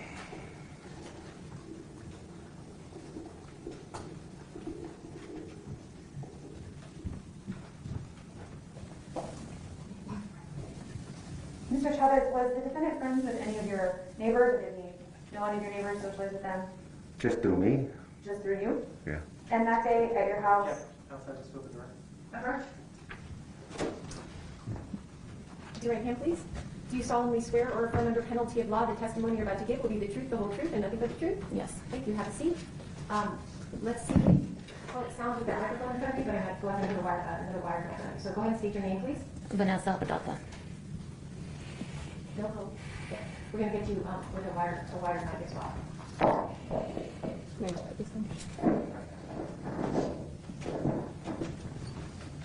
may proceed. Thank you, Your Honor. Ms. Apodaca, can you tell the jury what you do? I work in admitting in a hospital. Speak up, please. You said you work in admin in a hospital? Yes. And do you live in Albuquerque? Yes. Do you know who Michelle Martens is? I know of her. I don't know her. How do you know her? I lived in the apartment she lived in. Do you know who Sabrina Padilla is? Yes, I do. How do you know her? She lived in the apartment I lived in. Are you related to her? No. In 2016, you're saying the apartment. In 2016, did you live in the Arroyo Villas apartment complex in Unit 801? Yes. And where did Sabrina live? I don't even know. She, a couple apartments down. I don't remember. So how many apartments were there in Building 8? I'm not too sure. So you lived in Building 8? I lived in 801, yes. And Michelle Martens lived in 808? Yes. And do you remember, in relation to Michelle's apartment, where Sabrina's apartment was? Underneath Michelle's. Back in 2016, where did you work? UNM Psych. And what was your job there? Admitting. How long did you have that job in August of 2016? 2.5 years. Do you still work? Are you working graveyards now? Yes, I am. How are you feeling today? I'm here. In your work, Ms. Apodaca, do you encounter people under the influence of drugs? Yes, I do. Under the influence of methamphetamine? All kinds of drugs, yes. Are there certain behaviors that are common with people under the influence of methamphetamine? Yes.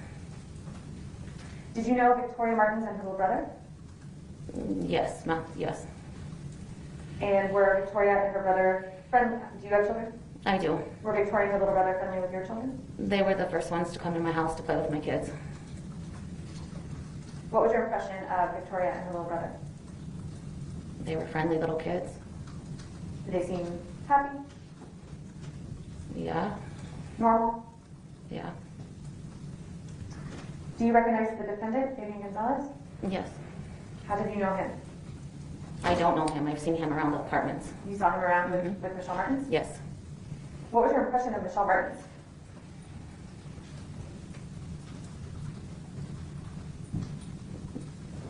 Just by talking to her, you can tell she's a little bit slow. Did you feel like she acted her age? No. How so? The way she would carry herself and the way she would act. Do you think she acted older or younger, or explain a little bit? Younger. Her mom was always at her house helping her take care of her kids. So would it be fair to say she's someone that you thought was using a little bit of help to get back? Yes. Do you know who Jessica Kelley is? I don't know her, but I've seen her, yes. You saw her at the apartment? Yes. Back in 2016, do you remember, even though you weren't close with Michelle Martens, do you remember when she started dating the defendant? I don't remember about the time. I just remember her talking about it and how she met him. Do you remember a time when she started dating him? Not I don't. I can't remember. Okay, I'm not asking for the date. Just you do remember. Yeah, I do remember, yes. Got it. Do you remember how long it was from when you heard about him and they started dating to when he moved in, or how long it seemed? Maybe in between 3 to 6 months. That she was dating him before he moved in? Oh, before he moved. Apparently, he moved in right after. I don't know, their first date. He moved in pretty fast. Did anyone else move in right after the defendant moved in? Not right after, no. Do you remember when Jessica Kelley moved in? Maybe a month after. Did you discuss these move-ins with your other neighbors?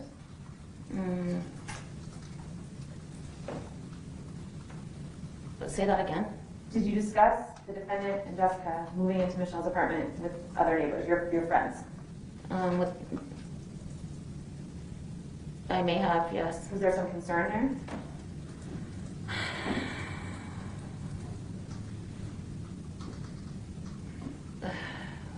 as far as,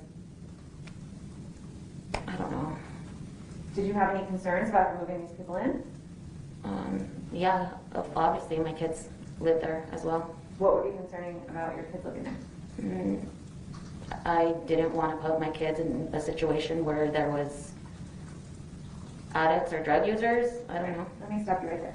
Did you voice your concerns to, let me back up. Did you have any specific information about these people? No, just that she met him on Plenty of Fish. Okay. Did you voice your concerns directly to Michelle Martens? No, I never talked to Michelle. After the defendant moved in with Michelle, let me actually back up. Did you ever see the defendant taking care of Victoria or her little brother?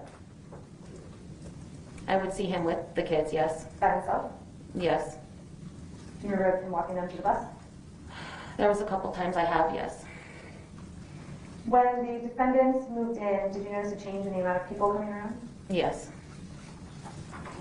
Was this a gradual change or a sudden change? If you remember. Sudden to me is within a week or two, so I want to say sudden.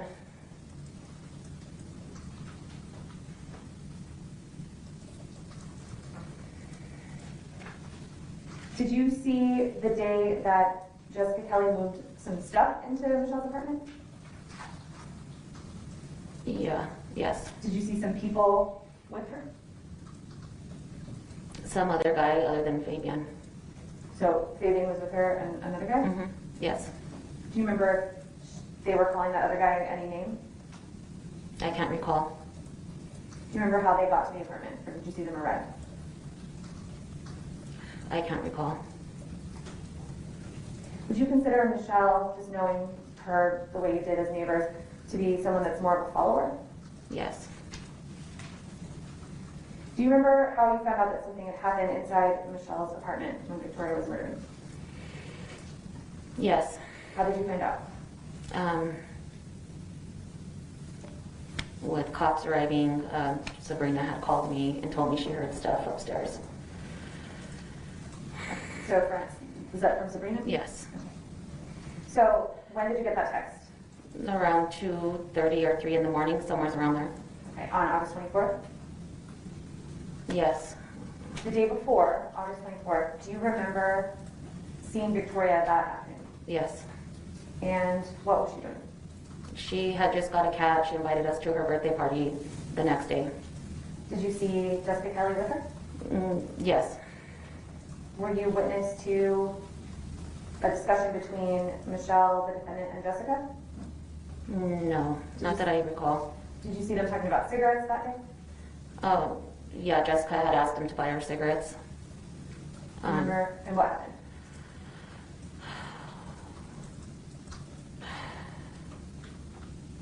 Fabian and Michelle had left, then they came back.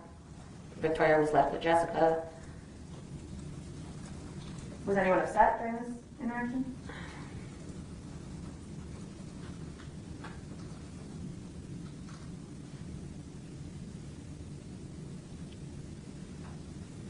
I can't recall. Do you remember what time that was? Maybe around 2:33. You've given a number of statements in connection to this case. Does that seem right? Maybe around 4? Yes. And there was some confusion about maybe a barbecue outside the apartment on that day, the 23rd. Do you remember that?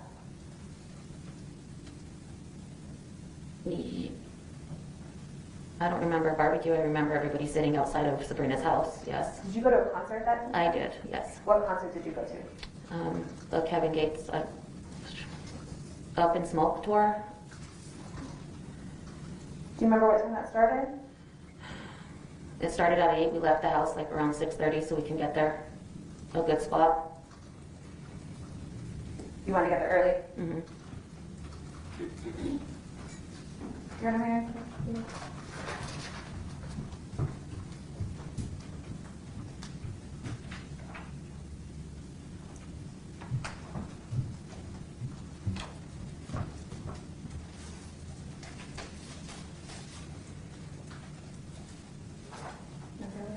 What's that number? showing you what's been marked as States 252. I'm just going to let you look at this and see if this represents what the concert that you were just telling us about. Oh yeah, it's the high road up in smoke, yeah. Okay. And does this refresh your memory as to the start time?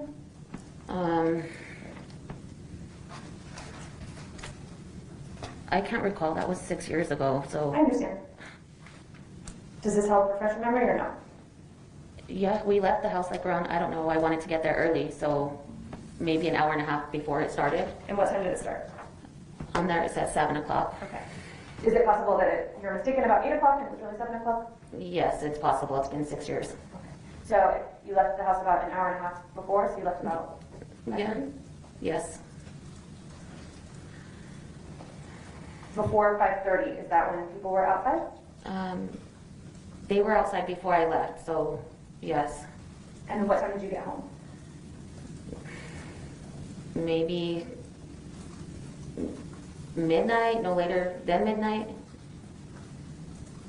You have a moment, Erin. You may.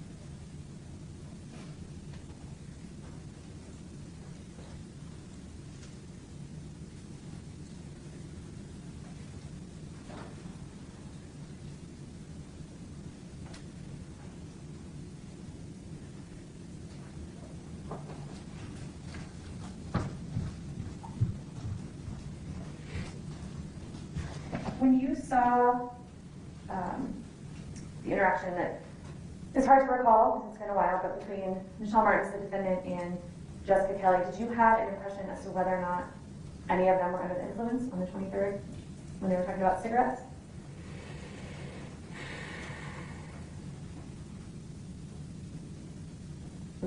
Yeah. What was that? Just the way they were acting, just. Which ones? All of them? Is that yes? Yes. Did you have any specific impression of Michelle? No, Michelle was just a pleaser, so she went along with anything. Did she seem under the influence to you that day?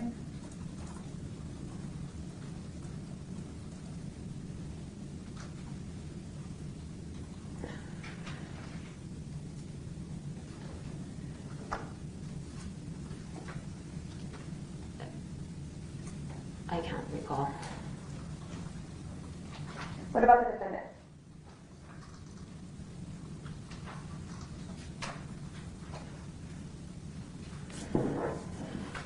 That day, did you think he seemed high? Him and Jessica, yes, they seemed like they were high. Why? What about them made you think that? The way they were acting, just observing them. I don't.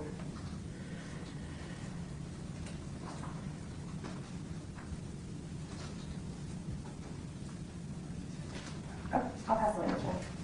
Cross-examination. Thank you.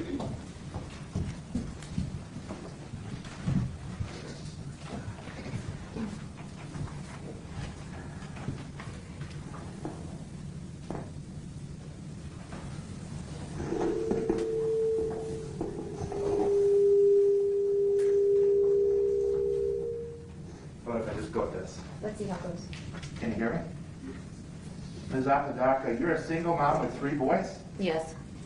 And your twin boys like to play with Victoria on their scooters. Yes. In fact, the twins went to school with Victoria, same school. Didn't they? They could have. And there was a bus stop where they would go to school. They'd pick up the school bus there. Yes. Now, did the police ever ask you if your boy's mouth could be swabbed with a Q-tip so they could get a DNA sample? No. Victoria was a happy kid, wasn't she? As far as I could see, yes. She seemed like she was. And from what you could see, Fabian was really good with Michelle's kids, wasn't he? I just seen him walking him to the school doesn't mean, to the school bus doesn't mean he was good with them. Well, do you remember at your pretrial interview in April of 2017 at the DA's office? Did you say Fabian was really good with Michelle's kids? What page? Possibly, that was 6 years ago. I don't remember. Do you think that maybe the fact that Mr. Gonzales was charged with murdering Victoria, that may have affected your perceptions and your memory? Say that again? Do you think that what you remember about Mr. Gonzales has been affected by the charges that were made against him? It has nothing to do with the charges. It happened. Okay. So was he really good with the kids or not? He would walk them to the school bus. If you want to say that's good, then I guess he was good with the kids. Well, didn't you say he was good with the kids? Like I said, I don't remember. That was 6 years ago. I'll withdraw. Now, on Victoria's last day, you saw Fabian bring Michelle back from work. Yes. And the first time they pulled up was around 3 or 4 o'clock in the afternoon, correct? Could have been, yes. And you're a very observant person, aren't you? Sure am. Victoria was outside, true? She was. And I think you just related it, but Jessica was upset about some cigarettes that she wanted. That she wanted, yes. And, you know, she even yelled something from the balcony about the cigarettes that she wanted, right? Yes. And they apparently went and got her some cigarettes, didn't they? They left. I wasn't watching what they were doing. Okay. Now, when you saw her angry about the cigarettes, did you ever imagine that she was capable of strangling or dismembering a child? Say that again? Did it ever come to your mind, you're watching her, did you think she was a danger to children at that time? Any stranger is a danger to your child, so she could have been. All right. But you weren't thinking that at the time. You weren't concerned about her behavior. It's not... Meaning concerning what? Call CYFD on Michelle, or what do you mean? Something like that. Call the police, get the kids away from her. It wasn't that kind of a problem, was it? No, no. Now, when Jessica and Victoria were alone, there were other people in the neighborhood as well as Victoria outside. Was she on her scooter? What was Victoria doing? Like I said, she had a cat. She was showing us her cat. She invited us to her birthday party the next day. And she had a lot of people that were friends, people she wanted to come to her birthday party, didn't she? Yeah, she invited a lot of people from the apartments. And you mentioned that everybody was sitting outside on this July evening, right? Yes, as far as I can remember, yes. People were outside before you left for the concert. Yes. Now, before you left for the concert, did you see a car with men inside driving up and down and around? Anything out of the ordinary? I don't recall. Did you see a well-dressed man walk up the stairs into Victoria and Michelle's? No.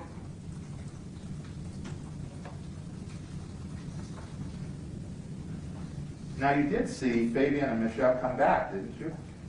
Yes, I did. And they were happy, a little giddy, right? I don't remember.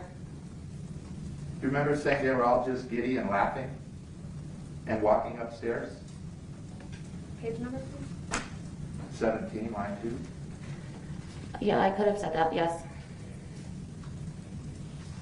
And that was the last time you saw anybody before the police and everything the next morning? Yes. That's all I have. Thank you.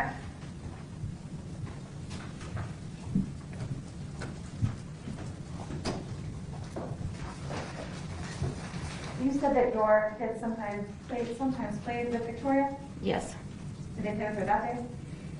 That day, I don't remember. If they did, it was for a little bit. I had a concert I was going to, me and my oldest son.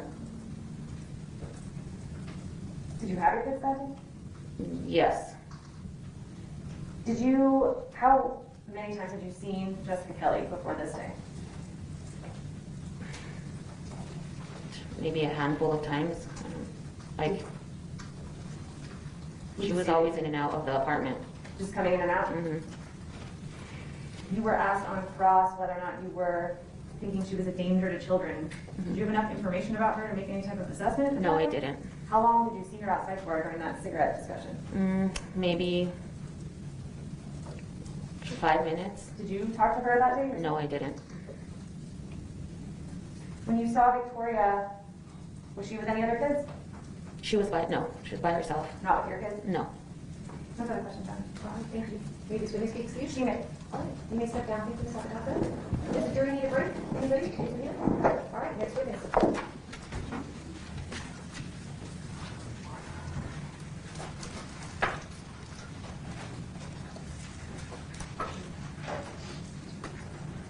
Your Honor, can we approach for a moment? Sure.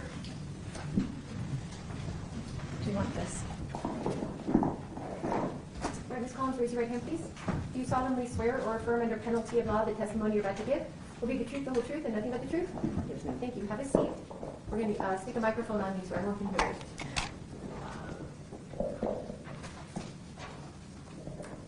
Go ahead and state your name, please. Lori Collins. Thank you. Good afternoon, Ms. Collins. Good afternoon. Can you tell us what city you live in? Albuquerque, New Mexico. And how long have you lived in Albuquerque? All my life. And how long have you lived in the current home that you live in right now? Right now, probably less than a year. Okay. And back in 2016, did you live in a different place? Yes. Who did you live with in 2016? I lived with my son and his father. And what's your son's name? Thomas. Okay. Do you still live with Thomas? No. How many kids do you have? 4. And who is Jessica Kelley to you? She's my daughter. Who is Fabian Gonzales to you? He's my nephew. And can you explain, he's your nephew, and what's the relationship between your parents and his parents? Okay, my husband is Fabian's mother's brother. Okay, thank you. Do you know Amanda Padilla? Yes. And how is she related to you? She's my niece. Do you remember when your daughter, Jessica Kelley, got out of prison in 2016? Yes. Did she see you when she got out of prison? Cherie actually picked her up because she had paperwork and stuff to take care of the day she got out. I need you to speak up a little bit louder, please. Okay. Actually, Cherie picked her up because she had paperwork and stuff to take care of because she had just gotten out of prison. Did you see her after she saw Cherie? You know what, I'm trying to think and I can't remember. I know I seen her that week, but I can't remember exactly that day. I know I talked to her. In the days after she was released from prison, did you see her then? Yes. Do you remember the Apple football game?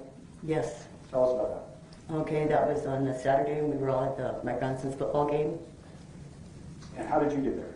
I drove myself. Did you drive with Jessica? Yes, I believe so. Did you, when you went home that day, did Jessica go with you? Yes. And how long was she at your home that day? For a little bit, and then somebody picked her up. She was getting stuff together because she was going to have a sleepover with her children. She was getting stuff together for a sleepover? Yeah, she was going to her friend Lori's house to go have a sleepover with her children, to my knowledge. And you mentioned somebody picked her up. Did you see who picked her up? I guess. Who picked her up? Zane McCullough. And what was he driving? A truck. Okay. So, explain to me, why would she need to gather things together for a sleepover? Was she with us? No, just like her clothes. Okay. So, was she going to be staying with someone for a while? She was going to be staying with her friend Lori. And how did you hear that? From Jessica. And do you know Cherie well? Yes. You mentioned that Cherie picked Jessica up when she got out of prison? Yes. And was Cherie helping Jessica get a job? Yes. And where was that going to be? At Church's Chicken. Do you know...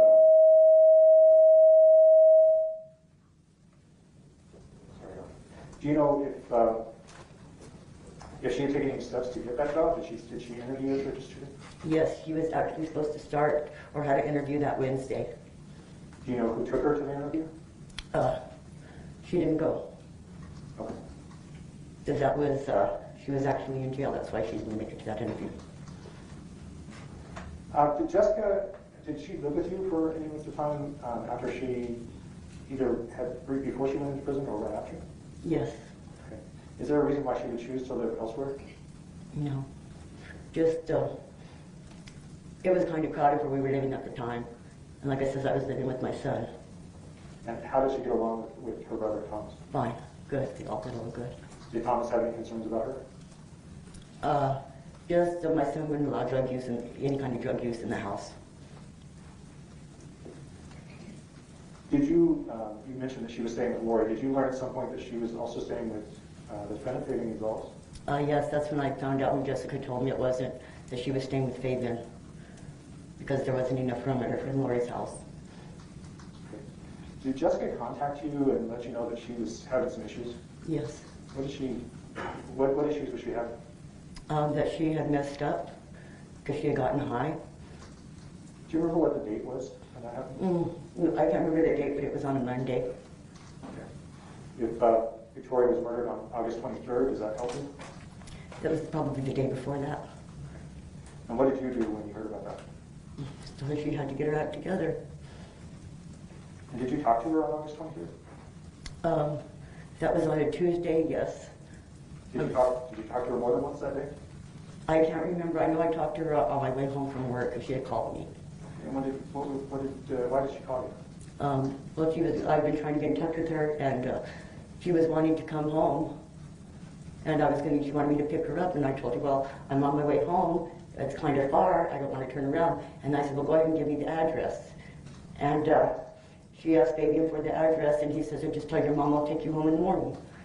And that was the last conversation I had with her.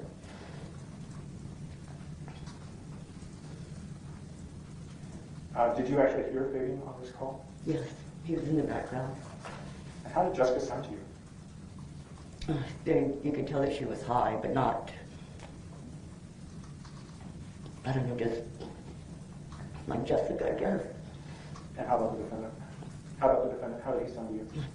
He always sounded the same, just in the background, just tell her I'll give you a ride home in the morning. I didn't think nothing of it. Do you remember your phone number in 2016? Pardon? Your phone number in 2016, do you remember it? No. If I told it to you, do you think that would help you remember? Yes. Was 505-267-2369, was that your phone number? 267-2369? No.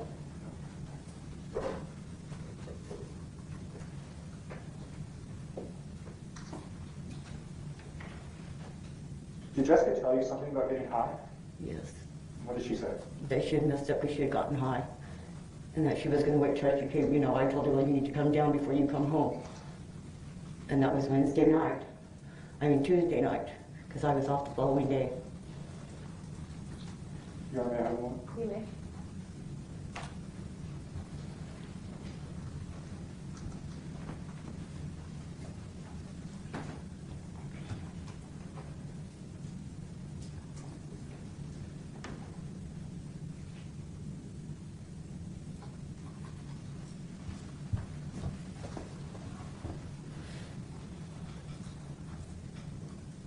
Ms. Collins, I just have one more question for you. After everything happened with Victoria, after Victoria was murdered, did you talk to Jessica? Yes. Did you encourage her to do the right thing? Yes. No further questions. Thank you, Cross.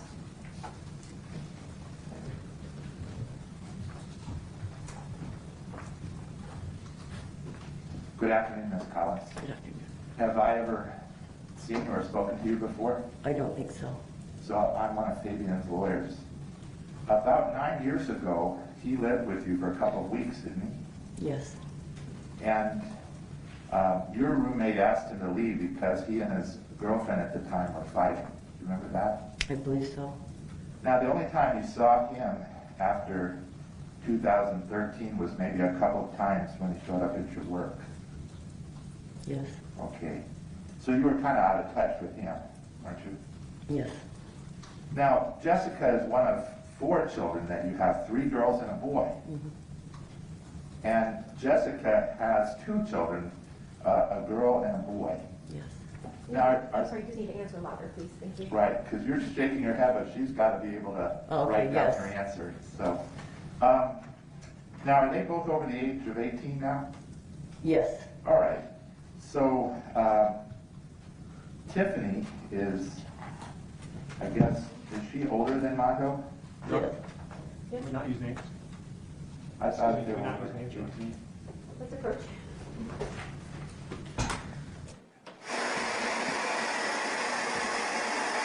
She is her older daughter, Yes. right?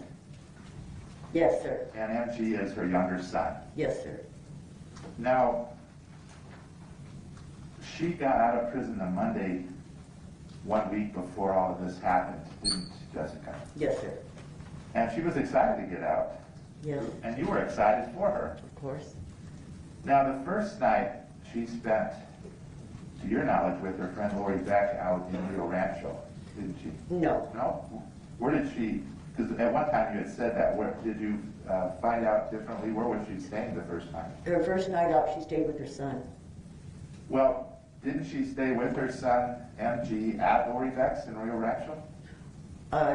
To my knowledge, maybe later on, but the night that she was with him, the first night she got out, it was with him at his house. Okay, so did MG have a house for her to stay at? Yes. And then she stayed at your house for a couple of nights. Yes. And then did she go to Lori then after yours for a night? Yes. Okay. And everything was going good for her at this point, wasn't it? Yes, sir. She was happy?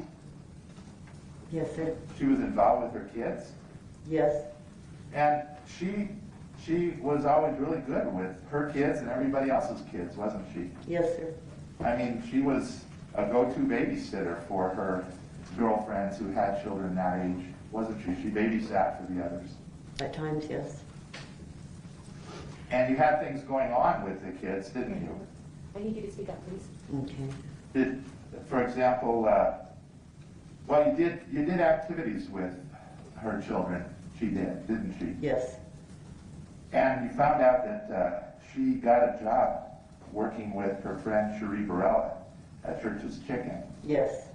And it would have started, I guess, the day after all of this happened, wouldn't it have? Yes, sir.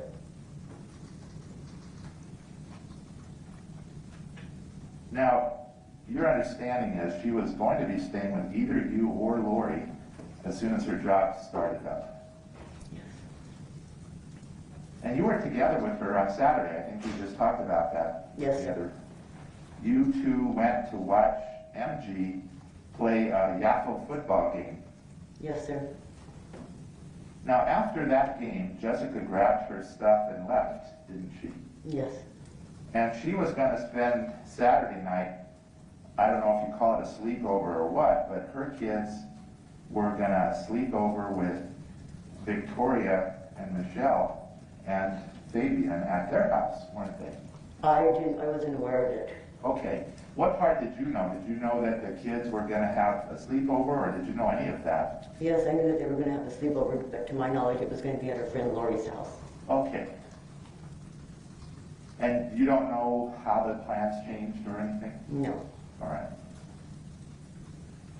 Did you talk to Jessica on Sunday after that sleepover? Yes. And she was talking about how they were going to have a barbecue Sunday for her, a coming home barbecue. Yes. Now, were you able to go? No. Do you know who took her there? I'm not sure. I believe her stepbrother Willie, Okay, Willie. but I'm really not sure who took her. Did you hear that Fabian and another cousin, Amanda, had gotten into a fight there at the barbecue? Yes. Did you call Jessica about making some sweet rice for her sister Jamie? Yes. Because she's the only one who can really make that. Yes, sir. Okay. Now, Tuesday you texted Fabian because you needed to talk to Jessica, didn't you? I guess I'm not sure what day it was, but I remember texting him on Okay. Messenger. And then did you text him, well, never mind, because you already had talked to Jessica? Yes, sir. When you talked to Jessica on Tuesday morning, how did she sound? The same? She sounded good, didn't she? Yes, sir.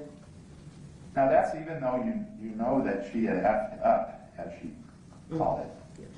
She had used drugs, we were pretty sure, sometime after that barbecue, right?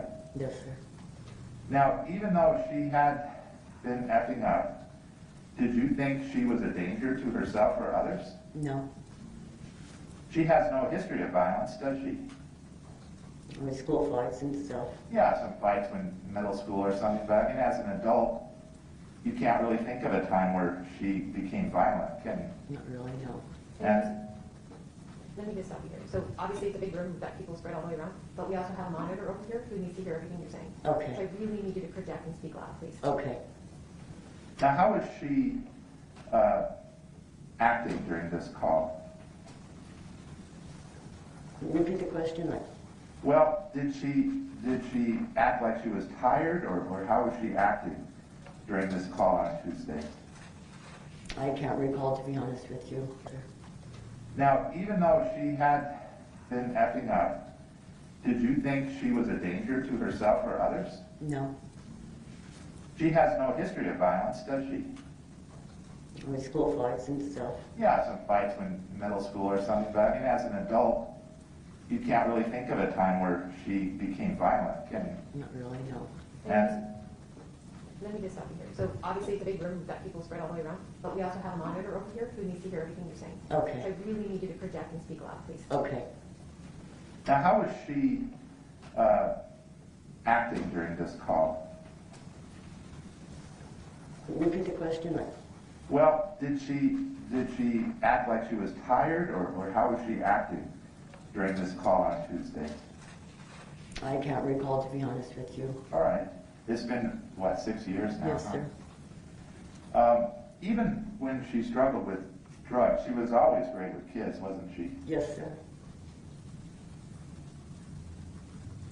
Did you ever tell her, whenever you start feeling bad or something, pick up your Bible, open it up, and start reading? Yes, sir. All the time. You instilled religion in all of your kids. Yes, sir.